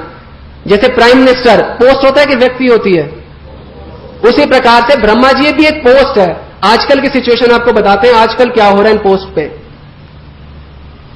इंद्र जो है इस समय वो है पुरंदर नाम के व्यक्ति। जैसे इंडिया के प्राइम मिनिस्टर कौन है इस समय? मनमोहन सिंह। उसके बाद इलेक्शन में कोई और बन सकते हैं। उसी प्रकार से इंद्र इस समय पुरंदर हैं। जो सूर्यदेव है उनका नाम है विवस्वान। और जो चंद्रदेव है उनका नाम है सोम, और मनु जो भी चल रहे हैं आजकल उनका नाम है वैवस्वत मनु। और ज्यादातर जो देवता होते हैं एक मनवंतर में उन सब की वो क्षीण हो जाते हैं। जैसा भी बताया कि इस समय इंद्र जो है पुरंदर हैं, तो अगले मनवंतर में ये नहीं होंगे। कौन होंगे? बलि महाराज, जो इस समय सुतल लोक में हैं। तो ये सब देवता का भी जन्म मरण चलता रहता है हमारी तरह। ये सब भी जन्म मृत्यु के अधीन हैं हमारी तरह। ये है यूनिवर्सल पॉलिटिक्स। हमारे को इंडियन पॉलिटिक्स से फुर्सत नहीं है, परंतु ये यूनिवर्सल पॉलिटिक्स है। परंतु इसमें इलेक्शन कोई नहीं होता, भगवान की इच्छा से कार्य होता है इसमें। तो ये सब पोस्ट हैं, और आजकल हमने बताया कि कौन कौन चल रहे हैं। और कभी हमारे को गलत फहमी नहीं होनी चाहिए कि सब एक बराबर हैं। कई लोगों को ये भारत में गलत फहमी रहती है कि सब एक, भोली भाली जनता है, पूर्ण रूप से शास्त्रों का ज्ञान नहीं है। तो किससे पूछो कि क्या सब एक बराबर है, तो हमें ज्ञान नहीं होता। हम बोलते हैं हाँ शायद हाँ सब बराबर ही होंगे, क्योंकि हमें मालूम नहीं है। अज्ञानतावश भोले वाले लोग ऐसा बोल देते हैं, परंतु सब एक बराबर नहीं है। जैसे मान लीजिए आप भोले हैं और आप आईटीओ में चले जाओ रिटर्न फाइल करने के लिए, और आप सोचो ये सब एक बराबर हैं, चपरासी, डायरेक्टर वगैरह। तो जाके जो आपकी जो टैक्स हो 10 लाख रुपए चपरासी को दे दो। आप यहीं के हो? हाँ मैं यहीं का हूं, तो आप इनको दे देना। बाद में जाओ पता चले आपका तो टैक्स जमा नहीं हुआ। क्यों? तो आपने सोचा सब एक बराबर हैं, तो सब एक बराबर हैं तो आपका नुकसान हो गया, क्योंकि आपके मानने से सब नहीं बन जाएंगे एक बराबर। सबका अलग अलग उत्तरदायित्व है। उसी प्रकार से ब्रह्मा अलग हैं, शिव अलग हैं। जैसे सरल रूप में अगर आप समझे तो भगवान जो है प्राइम मिनिस्टर के समान हैं, और बाकी देवी देवता जो हैं वो मिनिस्टर के समान है। जैसे मान लीजिए transport minister, irrigation minister, foreign minister, finance minister. उसी प्रकार से इंद्र हैं, आप पानी का काम देखो। शिव जी आप सृष्टि का संहार करो। ब्रह्मा जी आप सृष्टि करो। सूर्यदेव आप रोशनी दो। इस प्रकार से वायुदेव आप हवा दो। तो इस प्रकार से जैसे कि कैबिनेट में मंत्री होते हैं, उसी प्रकार से सब देवी देवता हैं। कुछ क्षण के लिए भगवान की इच्छा से इन सब को नियुक्त किया जाता है। ये अपनी इच्छा से ब्रह्मा नहीं बन सकते कि आज मैं ब्रह्मा बनना चाहता हूं, ऐसा नहीं है। भगवान की इच्छा द्वारा इन सबको नियुक्त किया जाता है। हम सब कभी कभी भोलेपन में सोच लेते हैं कि सब एक बराबर है, सब मार्ग एक जगह ही जाते हैं, सोचते हैं ना। अब नहीं सोचते होंगे, पर हो सकता है शायद पहले सोचते हों। तो ये उसी प्रकार से है कि अगर हम किसी बस स्टॉप में बैठे हों और बोले ये सारी बसें एक बराबर हैं, सभी एक जगह जाती हैं, तो अगर आप ऐसे ही सोच रहे हो, और अगर आपने पंजाबी बाग सेमिनार में आना हो, 7 बजे बस पकड़े, आना है मान लीजिए कनॉट प्लेस से, यहां हो सकता है फिर आप जमुना पार चले जाएं। फिर तो अगर आप जहां जाना चाहते हैं वहां पे आपकी वो उस प्रकार से आपको यंत्र पकड़ना पड़ता है। और यही बात जो है बताई जा रही है भगवद गीता में, यान्ति देवव्रता देवान पितरं यान्ति पितृव्रता। नेक्स्ट ओके, कि अगर आप देवताओं की पूजा करोगे तो देवताओं के लोग जाओगे, अगर भूतों की पूजा करोगे तो भूतों के लोग जाओगे, और अगर मेरी पूजा करोगे तो मेरे दिव्य धाम को प्राप्त होगे। भगवान 9वें अध्याय में इसका स्पष्ट वर्णन कर रहे हैं कि जैसी आप काम करोगे वैसा आपको फल प्राप्त होगा। तो सबसे पूजा करने का फल अलग अलग है। भगवान कहते हैं ये जिनकी भी तुम पूजा करोगे, ये सब जो लोग हैं ये भौतिक संसार के हैं। देवताओं का लोक भी जो है सृष्टि के बाद क्या हो जाता है? नष्ट हो जाता है। देवता भी सृष्टि से पहले, सृष्टि थोड़ी सी होती है पूरी, तो कई देवता नष्ट हो जाते हैं, और देवता जो वरदान इत्यादि देते हैं वो भी पूर्ण रूप से नष्ट हो जाते हैं। तो जिनकी हम पूजा करेंगे तो हमारा हाल उसी हद तक हो सकता है केवल। परंतु यदि हम भक्ति करेंगे तो मान लीजिए आपने 10% भक्ति करी इस जीवन में और किसी कारणवश मृत्यु हो जाती है, तो अगले जीवन में क्योंकि आप स्पिरिचुअल हैं और ये जो है एसेट है आपका, एसेट आपका संपत्ति है, तो अगले जीवन में आप 11% से शुरू करेंगे। अगले जीवन में, अगर इस जीवन में हम पूरा किसी भी कारणवश नहीं कर पाते। तो एक और उदाहरण से आपको कुछ चीजें समझाएंगे। यस, अब आप ये देख रहे हैं मेन्यू कार्ड कि इन सब चीजों के रेट, आप सोच रहे होंगे ये आध्यात्मिक कार्यक्रम में ये सब चीजें क्या बताई जा रही हैं? ये इसलिए बताया जा रहा है कि अगर आप ये चीज चाहते हो तो ये कीमत अदा करो, और अगर कोई और चीज चाहते हो तो कोई और कीमत अदा करो। अगर सुंदर पत्नी चाहते हो तो उमा की पूजा करो, अगर प्रकांड पंडित बनना चाहते हो तो सरस्वती की पूजा करो, अगर बीमारियों से छुटकारा चाहते हो तो सूर्यदेव की पूजा करो। जो चाहते हो प्राइस पे करो और आपको वो चीज मिल जाएगी। नेक्स्ट, एक और, लव टाइमिंग्स। यस, मान लीजिए पति पत्नी हो और पति अपनी पत्नी को बोले कि हे प्रिय, मैं तुम्हें बहुत प्यार करता हूं, परंतु केवल मंगलवार के दिन, और वो भी 7:30 से और 9 के बीच में। बोलेंगे ये कैसा प्यार हुआ? ज्यादा बोलोगे तो मैं शनिवार वाले के पास चला जाऊंगा। आज सब लोग समझ रहे होंगे हम क्या कह रहे हैं। तो प्यार का मतलब ये नहीं है कि 1-1.5 घंटे के लिए कुछ भी कर लेना अपने मनमाने ढंग से। प्यार का मतलब होता है कि दिन में 24 घंटे ना हो, 26 घंटे हो, 28 घंटे हो, और उनके बगैर हम हफ्ते में 7 दिन ना हो, हम उनके बगैर रह ही नहीं सकते। तो भगवान श्री कृष्ण के जो भक्त होते हैं, निरंतर देखो पूरे दिन 365 दिन भगवान श्री कृष्ण की आराधना करते रहते हैं। परंतु हम लोग जो कुछ मांग की इच्छाओं से करते हैं, तो हम लोग इस प्रकार के प्रेम करते हैं जो कि प्रेम वास्तव में है ही नहीं।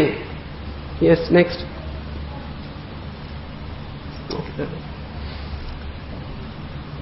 हम लोग सब लोग पैसा चाहते हैं, धन, लक्ष्मी, और जब लक्ष्मी हम चाहते हैं तो लक्ष्मी कैसे आ सकती है हमारे पास?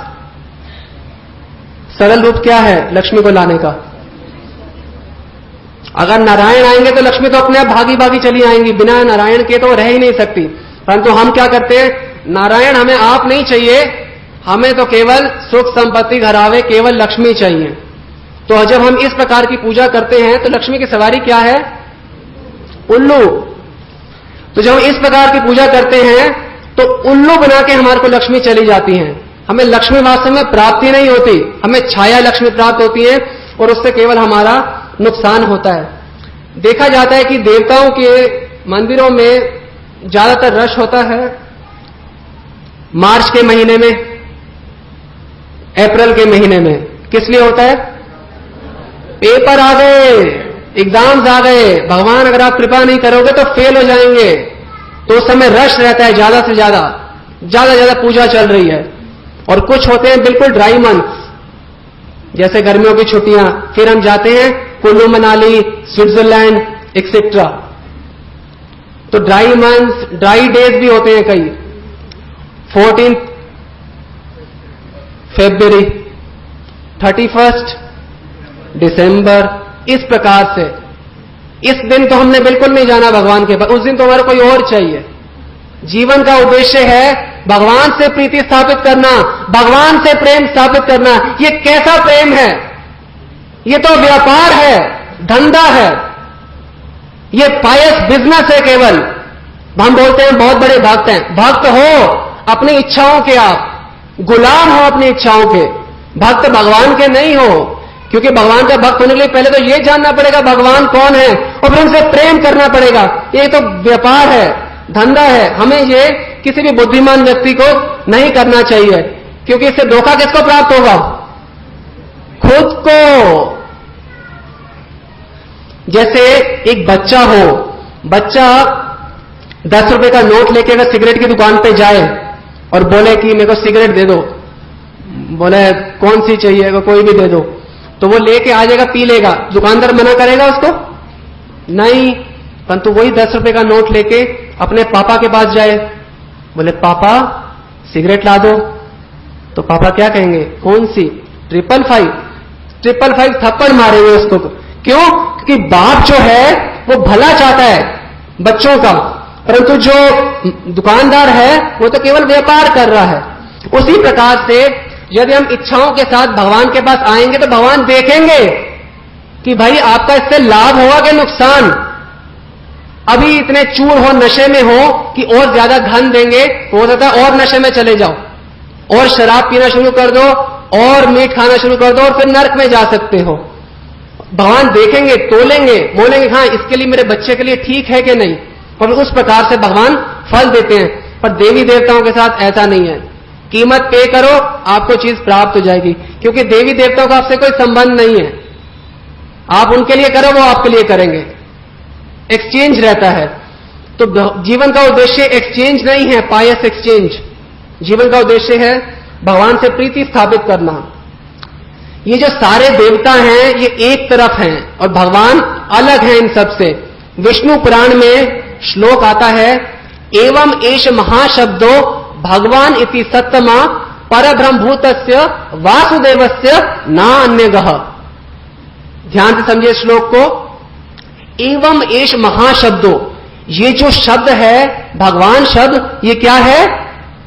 ये महाशब्द है, ये साधारण शब्द नहीं है भगवान, महाशब्द।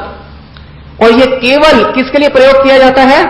परब्रह्मभूतस्य वासुदेवस्य। वासुदेव कौन है? भगवान श्री कृष्ण। ना अन्यगः, ये भी एकदम स्पष्ट बताया जाता है, और किसी के लिए ये शब्द प्रयोग नहीं किया जाता। बाकी सब के लिए शब्द क्या प्रयोग किया जाता है? देवी या देवता। परंतु भगवान जो है ये एकदम अलग है इन सब से।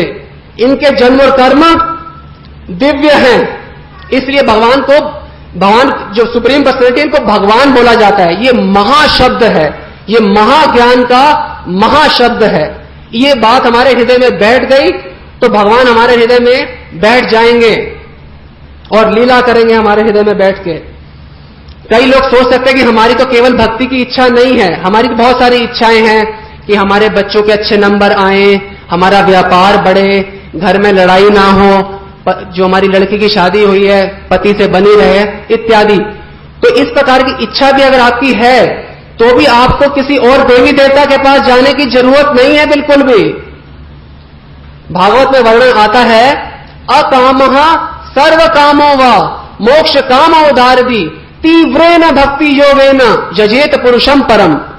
अकामः, अगर आपकी कोई कामना नहीं है, सर्व कामा, आपकी बहुत सारी कामनाएं हैं, व्यापार, शरीर, घर, और अगर आपकी मोक्ष की कामना भी है तो भी क्या करो? तीव्रेन भक्ति योगेन, भगवान श्री कृष्ण की तीव्र भक्ति करो, इससे आपको सब कुछ प्राप्त हो जाएगा। आपकी जो भी इच्छा हो, कहीं और भीख मांगने की जरूरत नहीं है। कृष्ण हमारे पिता हैं, पिता से अगर हम कोई भी चीज मांगते हैं तो ये सहज स्वभाव है। हालांकि सबसे श्रेष्ठ नहीं है, क्योंकि पिता को मालूम है आपको क्या देना है, परंतु फिर भी आपकी कुछ इच्छाएं हैं, कोई बात नहीं, श्रेष्ठ नहीं, पर इतना तो करिए कि और किसी के पास मत जाइए। ऐसे व्यक्ति को महान बताया गया गीता में, जो किसी भी इच्छा के बावजूद भी श्री कृष्ण के पास ही आता है केवल। तो आपकी कोई भी इच्छा हो, जैसे आप ध्रुव महाराज का उदाहरण लीजिए। ध्रुव महाराज की क्या इच्छा थी? गोद में नहीं बिठाया गया, फिर उन्होंने क्या भगवान से मांगना चाहा? ब्रह्मा जी के लोक से भी ऊंचा लोक, तो भगवान ने क्या किया? दिया कि नहीं? भगवान ने उन्हें उससे भी ऊंचा लोक दे दिया। तो भगवान इस लीला के माध्यम से बता रहे हैं कि आपकी कोई भी इच्छा हो, तो कोई देवता तो वैसे भी पूरा नहीं कर सकते, परंतु मैं तो सर्वसमर्थ हूं। आपकी कोई भी इच्छा हो तो मेरे पास आओ, मैं आपका पिता हूं, तो कोई भी इच्छा भगवान पूरी कर सकते हैं। श्रेष्ठ तो है कि निष्काम भाव से जाया जाए, परंतु फिर भी अगर कोई कामना है, अभी रहती हैं, तो भगवान के पास फिर भी जाना चाहिए हमें। और भगवान की उससे क्या होगा? एक तो इच्छा भी पूरी हो जाएगी, जैसे ध्रुव महाराज की हुई, और फिर इच्छाओं की कामनाएं भी बंद हो जाएंगी। जब ध्रुव महाराज ने भगवान को देखा तो बोला कि मैंने आपको देख लिया, तो जो मैं इच्छा कर रहा था ये तो टूटे हुए कांच के टुकड़ों के समान है, आप तो मणि हो। तो उस प्रकार से अगर हम भगवान की भक्ति करेंगे तो इच्छाएं भी पूरी हो जाएंगी पूरी, और उसके अलावा इच्छा की कामनाएं जो हैं, क्योंकि भगवान जब प्राप्त हो जाएंगे तो फर्दर कोई भी इच्छा, खराब इच्छाएं हमारे अंदर नहीं रहेंगी। जैसे हम किसी और देवता के पास जाएंगे तो वो, जैसे मान लीजिए आप स्पोर्ट्स मिनिस्टर के पास जाते हो और उससे इरिगेशन की कोई बात करते हो, तो क्या वो सॉल्व कर पाएंगे? नहीं, उनको अधिकार नहीं है। उसी प्रकार से आप फाइनेंस मिनिस्टर की पास जाओ और अगर आप स्पोर्ट्स की बात करो तो वो सॉल्व नहीं कर पाएंगे, परंतु अगर प्राइम मिनिस्टर के पास जाओ तो वो कोई भी प्रॉब्लम जो है सॉल्व कर सकते हैं। उसी प्रकार से अगर हमारी कोई भी कामना है, अगर आप पढ़ना भी ज्यादा अच्छा चाहते हो तो भी भगवान के पास जाओ, अच्छे धन चाहते हो तो भी, सुंदर बनना चाहते हो तो भी भगवान, अब अगर हम पॉलिटिक्स को ले तो प्राइम मिनिस्टर के पास टाइम नहीं है इसलिए हम नहीं जा सकते और बाकी सबके पास, परंतु तो भगवान क्या कहते हैं, आप टाइम निकालो, मेरे पास तो आप सबके लिए टाइम ही टाइम है, आप मेरे लिए टाइम निकालो केवल, मैं तो खड़ा हूं कब से। भगवान गीता के 9वें अध्याय के 27वें श्लोक में बोलते हैं, यत् करोषि यद अश्नासी यद जुहोसी ददासी यत् तपस्यसी कौन्तेय तत्कुरुष्व मदर्पणम। तुम जो करते हो मेरे लिए करो, जो खाते हो मुझे अर्पण करके खाओ, जो दान देते हो मेरे लिए करो, जो सोचना है मेरे संबंध में करो, इससे तुम्हें मेरी कृपा प्राप्त होगी। तो हमें जो भी इच्छा है हम भगवान श्री कृष्ण की भक्ति करें। और वास्तव में एक बात अच्छी तरह समझ लीजिए आप लोग, कोई भी देवता अपने आप में सक्षम नहीं है आपको कोई वर भी देने के लिए। ये मत सोचिए कि हमारे को कोई देवी देवताओं से किसी प्रकार का कुछ बैर है कि हम इस प्रकार से बता रहे हैं, परंतु साधु को तो सत्य बोलना ही होगा। हम आपको बताएंगे क्या किस प्रकार से सब लोग हैं, तब आप लोगों का ज्ञान जाएगा और फिर तब आप अच्छी तरह समझ पाएंगे भगवान के ही जन्म और कर्म दिव्य हैं। तो अगर कोई वर देवता देते हैं, जैसे कि कोई स्पोर्ट्स मिनिस्टर कोई चीज अलाउ करता है, तो प्राइम मिनिस्टर ने पहले उसे परमिशन दी होती है। उसी प्रकार से सब देवता भगवान के द्वारा नियुक्त किए गए हैं। तो अगर आप कोई इच्छा उनसे करते भी हो तो वास्तव में देने वाले कौन है, श्री कृष्ण। तो अगर हम उनसे डायरेक्ट करेंगे वो भी यही चाहते हैं, भगवान श्री कृष्ण भी ये चाहते हैं, देवी देवता भी यही चाहते हैं, सारे संत भी यही चाहते हैं, प्रॉफिट मोहम्मद भी यही चाहते हैं, जीसस क्राइस्ट भी ये चाहते हैं कि हम सब लोग भगवान श्री कृष्ण की ही भक्ति करें। इससे देवता भी खुश होंगे और सब भगवान भी खुश होंगे और आप भी हमेशा आनंद में रहेंगे। देवता के द्वारा दिए गए जो भी फल होता है वो टेम्परेरी होता है, सीमित होता है, लिमिटेड होता है, क्योंकि वो भी क्या है, वो भी टेम्परेरी है, कुछ दिनों के लिए हैं। तो उनके द्वारा जो फल दिया जाएगा वो भी कुछ दिनों के लिए आपको लाभ प्राप्त होगा उससे। नेक्स्ट,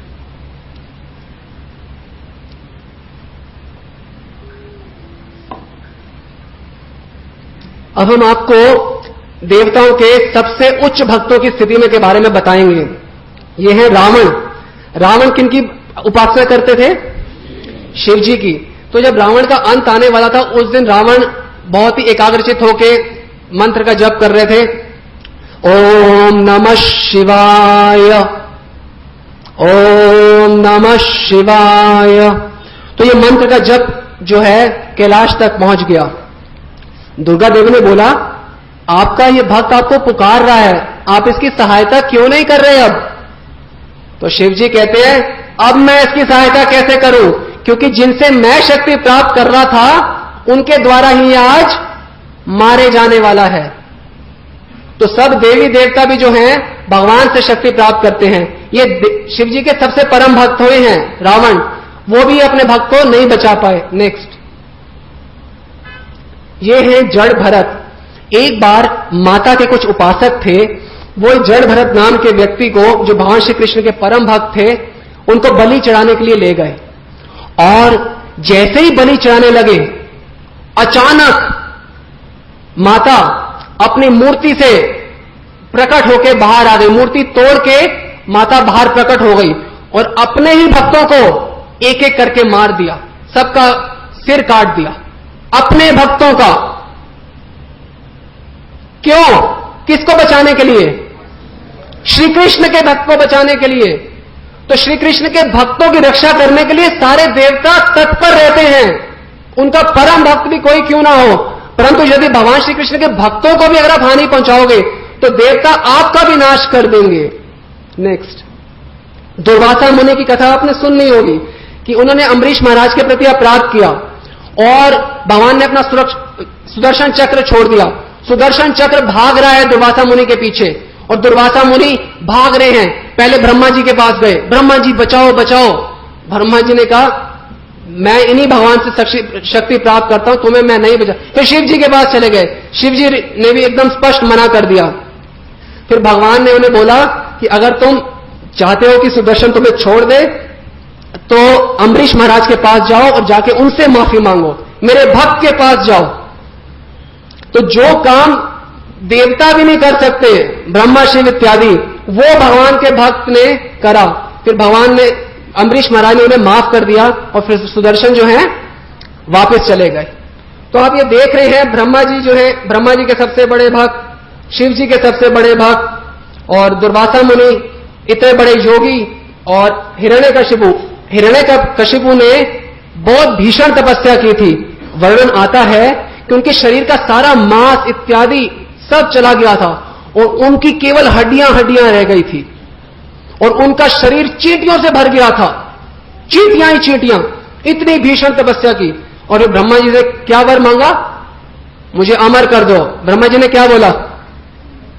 तुम्हें अमर नहीं कर सकता। तो हिरण्यकशिपु ने बोला, ऐसा वर दीजिए, ना घर में मरूं, ना घर के बाहर, ना आसमान में मरूं, ना पृथ्वी में, ना दिन में मरूं, ना रात में, ना अस्त्र से, ना शस्त्र से, ना जीव से, ना जंतु से। तो हर प्रकार की अपने दिमाग के द्वारा जितने भी ख्याल उनके थे, उन्होंने सब तरीके से सोचा कि मैं बच जाऊंगा। और फिर हुआ क्या? भगवान नरसिंह रूप में आए और हिरण्यकशिपु का वध कर दिया। तो हम सब आपको ये उदाहरण इसलिए बता रहे हैं, ये सबसे बड़े बड़े भक्त जो है ब्रह्मा जी के, शिव जी के, माता के, उनके साथ क्या हुआ।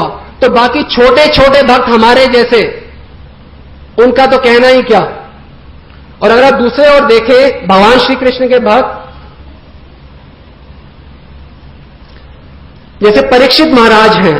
परीक्षित महाराज जो हैं अपनी मां के गर्भ में थे, तो उन्हें कौन बचाने आए थे? स्वयं त्रिलोकीनाथ भगवान श्री कृष्ण। क्यों? क्योंकि उनके किसके रिश्ते में है वो? अर्जुन के। तो अगर हमारे किसी भक्त से कोई संबंध भी होता है तो भी भगवान हमारे को बचाने के लिए दौड़े चले आते हैं। द्रौपदी का चीरहरण हो रहा था, तो क्या किया द्रौपदी ने? केवल यही बोला, द्वारकाधीश मुझे बचा लो। और भगवान श्री कृष्ण साक्षात आ गए और साड़ी के रूप में द्रौपदी की रक्षा की। वर्णन आता है कि एक बहुत गरीब ब्राह्मण थे, उनके पास बिल्कुल धन नहीं था, तो वो मन से राधा कृष्ण की बहुत सुंदर मूर्ति बनाई, विग्रह बनाया और उनकी उपासना करते थे। अलग अलग नदियों से जल लाके उनके ऊपर डालते थे और इस प्रकार से भगवान को प्रसन्न करते थे, और भिन्न भिन्न प्रकार के व्यंजन भी भोग लगाते थे। तो एक दिन उन्होंने खीर बनाई गरम गरम और भोग लगाने लगे। उन्होंने सोचा देखो कहीं ज्यादा गर्म तो नहीं है, तो जैसे खीर में हाथ डाला तो उनका हाथ जल गया। अगर आप मन के द्वारा भी भगवान की पूजा करते हो तो भी वो आपकी पूजा को एक्सेप्ट करते हैं। दुर्वासा मुनि जब एक बार पांडवों के यहां आए थे अपने शिष्यों के साथ भोजन ग्रहण करने, तो द्रौपदी के पास भोजन था नहीं। फिर क्या हुआ? भगवान श्री कृष्ण आए और एक दाना भोजन जब उन्होंने अपने जीभ में रखा और उसे स्वीकार किया तो सभी लोगों का पेट भर गया। यस्मिन तुष्टे जगत तुष्टम, भगवान के तुष्ट होने से सब तुष्ट हो जाते हैं। तो हम ये देख रहे हैं कि मन के द्वारा सेवा करें, वाणी के द्वारा सेवा करें, और अगर कोई निरंतर भगवान की सेवा करे फिर उसके बारे में तो क्या कहा जाए? भक्त वश भगवान का एक गुण है, भगवान अपने भक्त के वश में हो जाते हैं। और आप सब जानते हैं सुदामा नाम के ब्राह्मण के बारे में। सुदामा मांगने के लिए आए थे भगवान श्री कृष्ण से, और साथ में क्या लाए थे? 4 मुट्ठी चावल, और वो भी मांग के अलग अलग घरों से। और उसके बाद जब भगवान ने विदा किया सुदामा को, तो कुछ उन्होंने बताया नहीं कि मैं तुम्हें क्या दे रहा हूं। जब वो वापस अपने स्थान पे पहुंचे तो क्या देखा? इतने महल ही महल बने हैं। तो भगवान ने उन्हें क्यों नहीं बताया था? भगवान एक्चुअली बहुत ही लज्जित थे अपने ऊपर। भगवान ने सोचा कि जो गरीब सुदामा है ये तो अपने सामर्थ्य से ज्यादा इसने किया है, क्योंकि इसके पास तो चावल नहीं थे, इसने अपने सामर्थ्य से ज्यादा किया है। तो मेरे सामर्थ्य में तो सब कुछ है, ऐसी कोई भी चीज नहीं है जो मेरे सामर्थ्य में ना हो, तो मैं कोई भी चीज दूंगा सुदामा के दिए हुए चीज से कम होगी। तो भगवान को शर्म आ रही थी। लज्जा आ रही थी भगवान को इतना सब कुछ देने के बाद भी। तो भगवान जो है और देवता अगर कोई चीज देते भी हैं तो केवल आप जब उनके लिए कुछ करोगे तो देंगे, अगर आप कुछ नहीं करोगे तो ऐसा प्रीतिपूर्वक संबंध कभी भी नहीं रहेगा। आप ये सोचिए कि अब हमने करना क्या है। अब प्रैक्टिकली हम कुछ चीजें चर्चा कर सकते हैं। जैसे मान लीजिए दो व्यक्ति खड़े हो, एक हो कांस्टेबल और एक हो एसपी, और कोई व्यक्ति आए माला पहनाने के लिए और सीधा कांस्टेबल को पहना दे, तो क्या ठीक है क्या वो बात? और कांस्टेबल को यह भी बोले कि आप ही सर्वे सर्वा हो, आप ही सब कुछ हो, आप ही सबसे बड़े हो, तो कांस्टेबल की क्या हालत होगी उस समय? वो कांप जाएगा और वो बोलेगा क्या चाहिए तुझे? अच्छा ये चाहिए, ठीक है दे दूंगा, पर यहां से चला जा। उसी प्रकार से देवी देवता भी ऐसे ही करते हैं। हम जाके उनको माला पहनाते हैं और बोलते हैं आप ही भगवान हो, आप ही सर्वे सर्वा हो, आप ही सब कुछ हो। तो देवी देवता बोले क्या चाहिए तुम्हें? ये ठीक है दे दूंगा, दोबारा मत आना, दोबारा इस तरीके से मेरा नाम मत लेना कि तुम ही भगवान हो। देवी देवताओं को बहुत बुरा लगता है। कोई भी सच्चा व्यक्ति हो, अगर आप उसको कोई बात बोलो जो उसके सामर्थ्य से परी हो तो उसको बुरा लगेगा कि नहीं? जब एक संत को इतना बुरा लगता है तो देवी देवता तो ऊंचे व्यक्ति हैं, उनको बहुत बुरा लगता है। उन्हें अगर आप गलती से भी भगवान बोल दो फिर वो पीछा छुड़ाना चाहते, देखो ये चाहिए ले ले, पर चला जाए यहां से। तो देवी देवताओं की तरफ सही रूप से उनको हमको सबको रिस्पेक्ट देना चाहिए। उस प्रकार से जैसे मान लो किसी की शादी हो गई हो लड़की की, और अपने घर में जब वो जाती है तो पति से प्रेम करती है, परंतु रिस्पेक्ट जो है देवर की भी करती है, जेठ की भी करती है, चाचा की भी, काका की भी, काकी की भी, सबकी रिस्पेक्ट करती है, भाई बहन सबकी। उसी प्रकार से हम सबको रिस्पेक्ट सबकी करनी है, पर भजने की आवश्यकता नहीं है। भजना केवल श्री कृष्ण को ही है, क्योंकि श्री कृष्ण भी यही चाहते हैं, देवता भी यही चाहते हैं, संत भी यही चाहते हैं, शास्त्र भी यही चाहते हैं। भजे हम केवल श्री कृष्ण को। अज्ञानता का एक ही लक्षण है कि किसी भी जीव को भगवान समझना और भगवान को एक सामान्य व्यक्ति समझ लेना। तो ना भगवान सामान्य व्यक्ति हैं और ना ही कभी कोई जीव भगवान बन सकता है। ऐसा ही कोई प्रवचन दे रहे थे हमारे यहां पे, तो एक व्यक्ति ने बोला कि प्रभु जी हमने सुना है सर्वदेव नमस्कारम केशवम प्रति गच्छति, किसी भी देवता को नमस्कार करो तो वो केशव को ही जाता है, तो हम तो देवताओं की पूजा करेंगे। उनका ये लॉजिक था। तो ये लॉजिक को अगर आप ढंग से देखें तो उन्होंने खुद ही बता रहे हैं कि सारे देवता जो हैं वो अलग हैं और केशव जो हैं वो अलग हैं। अपने आप ही आप खुद अपने प्रश्न का उत्तर दे रहे हो कि उनको जब नमस्कार करते हो वो भगवान को जाता है, तो भगवान तो कह रहे हैं कि मन मना भव मद भक्तो, मेरे को नमस्कार डायरेक्ट करो आप। भगवान कह रहे हैं सर्व धर्मान परित्यज्य, जो आपने धारणाएं बनाई हैं, मनोधर्म बनाए हैं, इस प्रकार के समस्त मनोधर्मों का परित्याग कर दो। माम एकम शरणम व्रज, केवल मेरी शरण में आओ। कई भक्त सोचते होंगे हम जो पहले पूजा कर रहे थे, जैसे कई माताएं सोचती हैं कि हमारे पड़ोसी का लड़का अमेरिका चला गया, मैं भी करूं, 16 सोमवार करूं, स्टेशन के नीचे चली जाऊं कहीं पे, या कुछ और ऐसा कर लूं। तो इन चीजों की आवश्यकता नहीं है। भगवान कह रहे हैं माम एकम शरणम व्रज, केवल मेरी शरण में आओ, मैं तुम्हारे सारे दुख हर लूंगा, तुम्हारे सारे पाप हर लूंगा। अहम त्वम सर्व पापेभ्यो, मैं तुम्हारे सारे पाप हर लूंगा। तो भगवान हमारे को अनेक प्रकारों से आश्वासन दे रहे हैं कि आप अगर अपने मनोधर्म को त्यागोगे तो ही आप खुश रह पाओगे, तो ही मेरे को खुश कर पाओगे, तो ही शिव जी को, ब्रह्मा इत्यादि को खुश कर पाओगे। गीता में वर्णन आता है कि अंत काल में जब मृत्यु होने वाली होती है, आप जिस वस्तु का या जिस व्यक्ति का स्मरण करते हैं आप वहां पे जाते हैं। तो मान लीजिए हम किसी बिल्डिंग में हैं 35वें मंजिल पे और हम उससे गिर जाते हैं, और हमारे को किसी भी भगवान के कारणवश एक हमारे को ये मिल जाता है कि हम स्मरण कर सके इच्छा से अपने, तो हम किनका स्मरण करेंगे? किनका स्मरण करेंगे हम? भगवान श्री कृष्ण का, क्योंकि जिनका हम स्मरण करेंगे उन्हीं की जगह को हम जाएंगे। तो हमारे को सिर्फ यही समस्या है कि हमें यह नहीं लगता हम कब मरने वाले हैं। आप में से कोई भी यहां पे नो डेथ सर्टिफिकेट लेके आया है क्या? कि हाँ कि हमारी मृत्यु नहीं होगी। आप में से कोई गारंटी ले सकता है कि आप ये सेशन सुनने के बाद दरवाजे से बाहर जा सकते हैं? कोई गारंटी नहीं ले सकता। मृत्यु किसी भी समय आ सकती है, किसी भी समय। यहां पे कोई भीष्म पितामह का अवतार है क्या? इच्छा मृत्यु सर्टिफिकेट है किसी के पास कि मैं अपनी इच्छा से मृत्यु को प्राप्त होऊंगा? तो अगर हमारे पास नो डेथ सर्टिफिकेट भी नहीं है, इच्छा मृत्यु का सर्टिफिकेट भी नहीं है, तो हमें भगवान की भक्ति कब कब करनी चाहिए? हमेशा। क्यों? क्योंकि कभी भी मृत्यु हो सकती है, और जब भी मृत्यु होगी, जिस चीज का स्मरण कर रहे होंगे उसी चीज को हम प्राप्त होंगे। तो हमें निरंतर भगवान श्री कृष्ण की ही भक्ति करनी चाहिए। आपने देखा होगा शिव जी हमेशा ध्यान करते रहते हैं, देखा है सबने?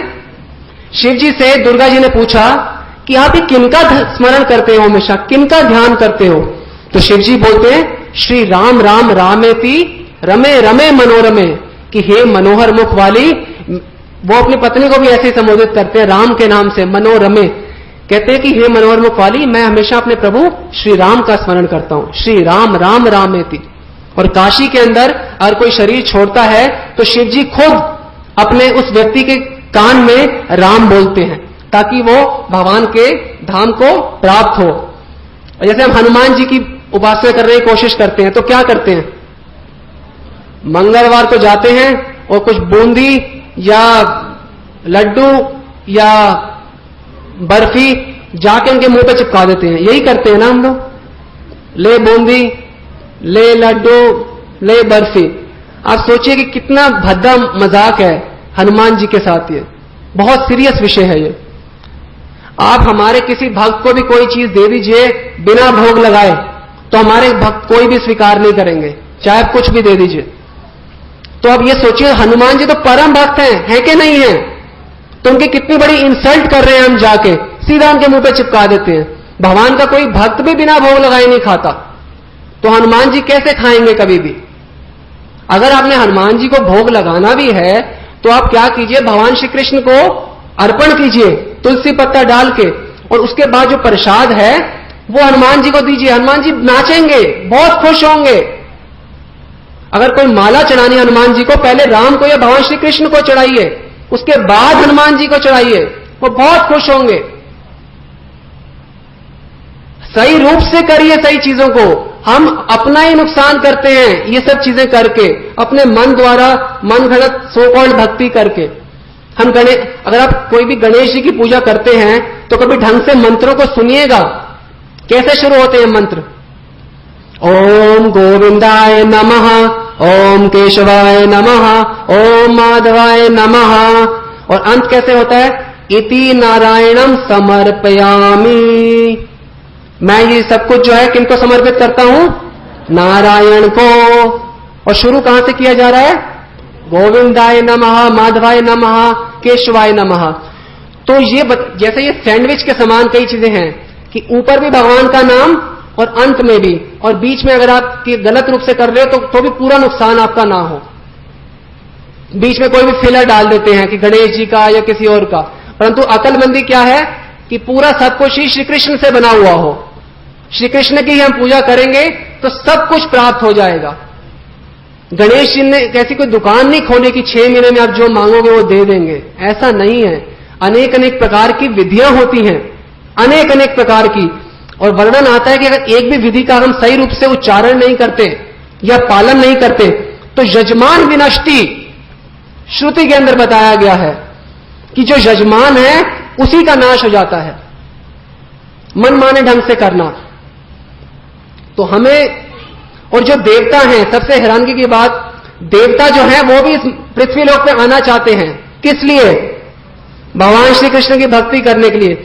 जिनके जगह पे हम जाके सिटीजन बनना चाहते हैं वो हमारे पृथ्वी लोक का सिटीजन बनना चाहते हैं, कि वो भारत भूमि में जन्म लेना चाहते हैं ताकि आसानी रहेगी श्री कृष्ण की भक्ति करने में। तो अगर आप साइंस ऑफ गॉडहेड को समझना चाहते थे तो वो तो आप सबको समझ आ गया होगा, परंतु अगर मन की मनोधारणा से चलना चाहते हैं फिर उसका कोई समाधान नहीं है। तो सत्र को हम खत्म करने से पहले कुछ थोड़ा सा एक और विषय पे प्रकाश डालेंगे कि जैसे कई लोग मानते हैं कि भगवान कोई ज्योति है, बिंदु है और पता नहीं क्या क्या है। तो भगवान जो है पूर्ण हैं, अपने आप में कंप्लीट हैं, तो भगवान में ऐसी कोई भी चीज नहीं है जो ना हो। भगवान एक साथ ही साकार भी हैं और निराकार भी हैं। निराकार कैसे हैं? अच्छी तरह समझ लीजिए एक बात को। जैसे सूरज है, सूरज से रोशनी आती है, उसी प्रकार से भगवान श्री कृष्ण का दिव्य शरीर है। जन्म कर्म चमे दिव्यम, तो दिव्य शरीर से दिव्य कांति आती है। कांति मतलब रोशनी। इस रोशनी को कहा जाता है ब्रह्म ज्योति, और यही है निराकार स्वरूप भगवान का। ज्योति भगवान श्री कृष्ण के अंगों से साक्षात निकलती है, ये ब्रह्म ज्योति होती है।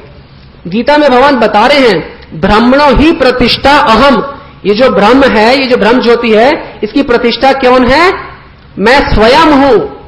जैसे आप और सरल उदाहरण लीजिए, जैसे ये बल्ब है, तो बल्ब से रोशनी आ रही है, ठीक बात है, या रोशनी से बल्ब आ रहा है? हाँ, माचिस की तीली जगाते हो तो तीली से आग आती है। उसी प्रकार से भगवान के शरीर से कांति निकलती है, ऐसी कांति को ब्रह्म ज्योति कहा जाता है। 12वें अध्याय जो है गीता का, उसमें स्पष्ट अर्जुन ने पूछ ही लिया। अर्जुन को पता था कि आगे चल के ऐसी समस्या हो सकती है। कुछ लोग सोच सकते हैं कि भगवान साकार है या निराकार। तो अर्जुन ने प्रश्न पूछा 12वें अध्याय का पहला श्लोक, एवं सतत युक्ता ये भक्ता स्वम परिउपासते। इसका प्रश्न ये है, अर्जुन पूछते हैं जो आपकी सेवा में सदैव तत्पर रहते हैं या जो निर्विशेष ब्रह्म की पूजा करते हैं, इन दोनों में से सबसे श्रेष्ठ किसको माना जाए? बड़ा स्पष्ट प्रश्न है कि श्रेष्ठ किसको माना जाए, आपके जो साकार रूप की पूजा करते हैं या निराकार रूप की? तो अगले श्लोक में भगवान कह रहे हैं, श्री भगवान उवाच।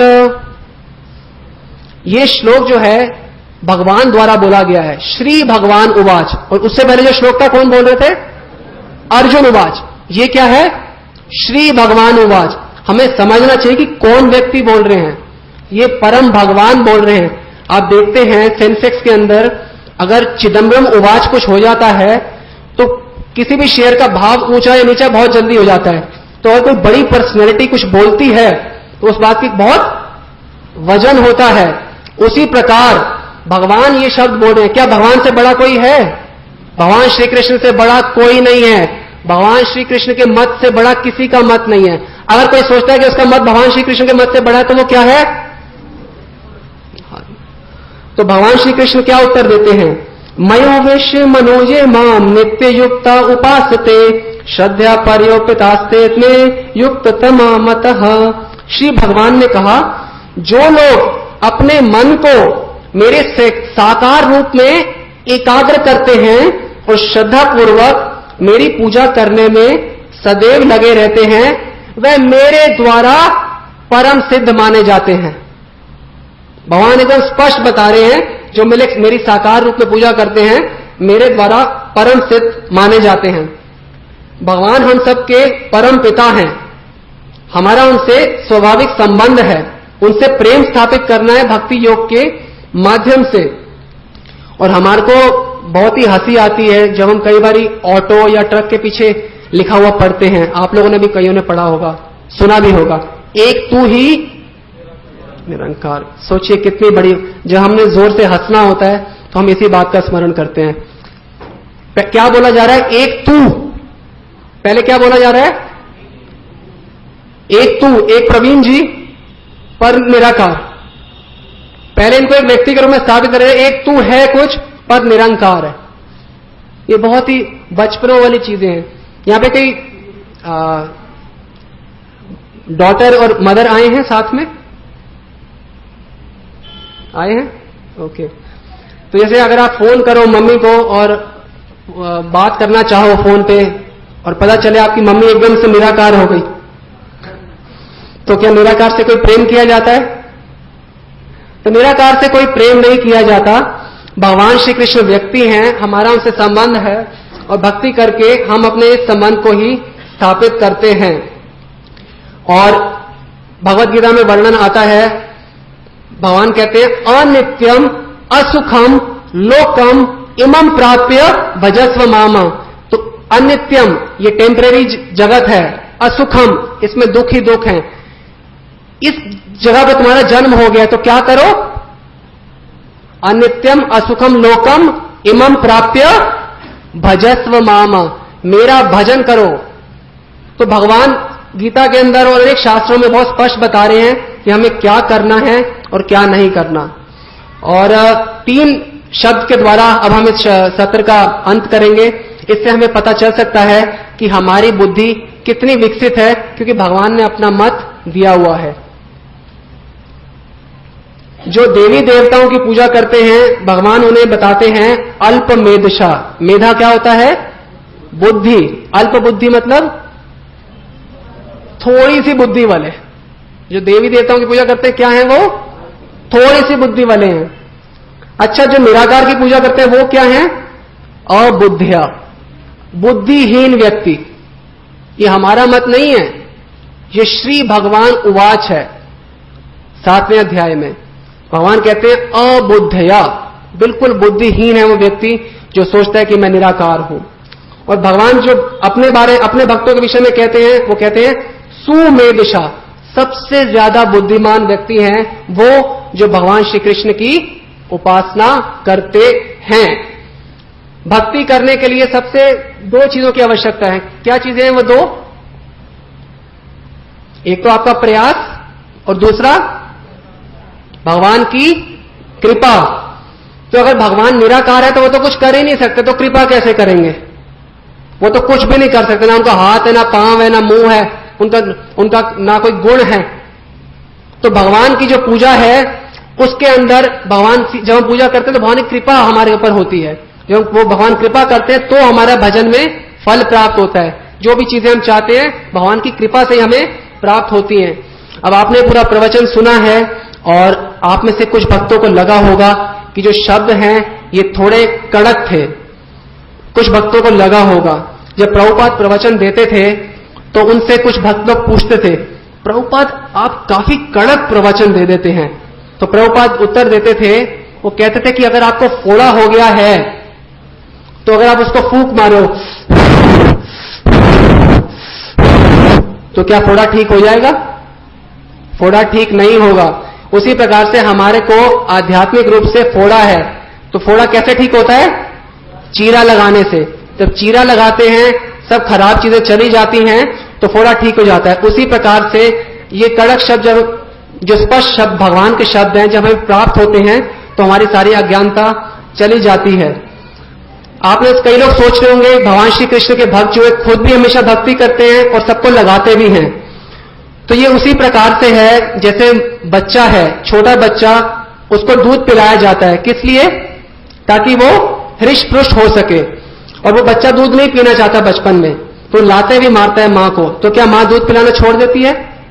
मां फिर भी दूध पिलाती है। उसी प्रकार से भगवान श्री कृष्ण जो हैं और उनके भक्त जो हैं सारे संसार को बालक के रूप में देखते हैं और उनके भले के लिए उनको सही ज्ञान देते हैं ताकि वो सही ज्ञान को स्वीकार करें और अपने जीवन को सफल बनाएं।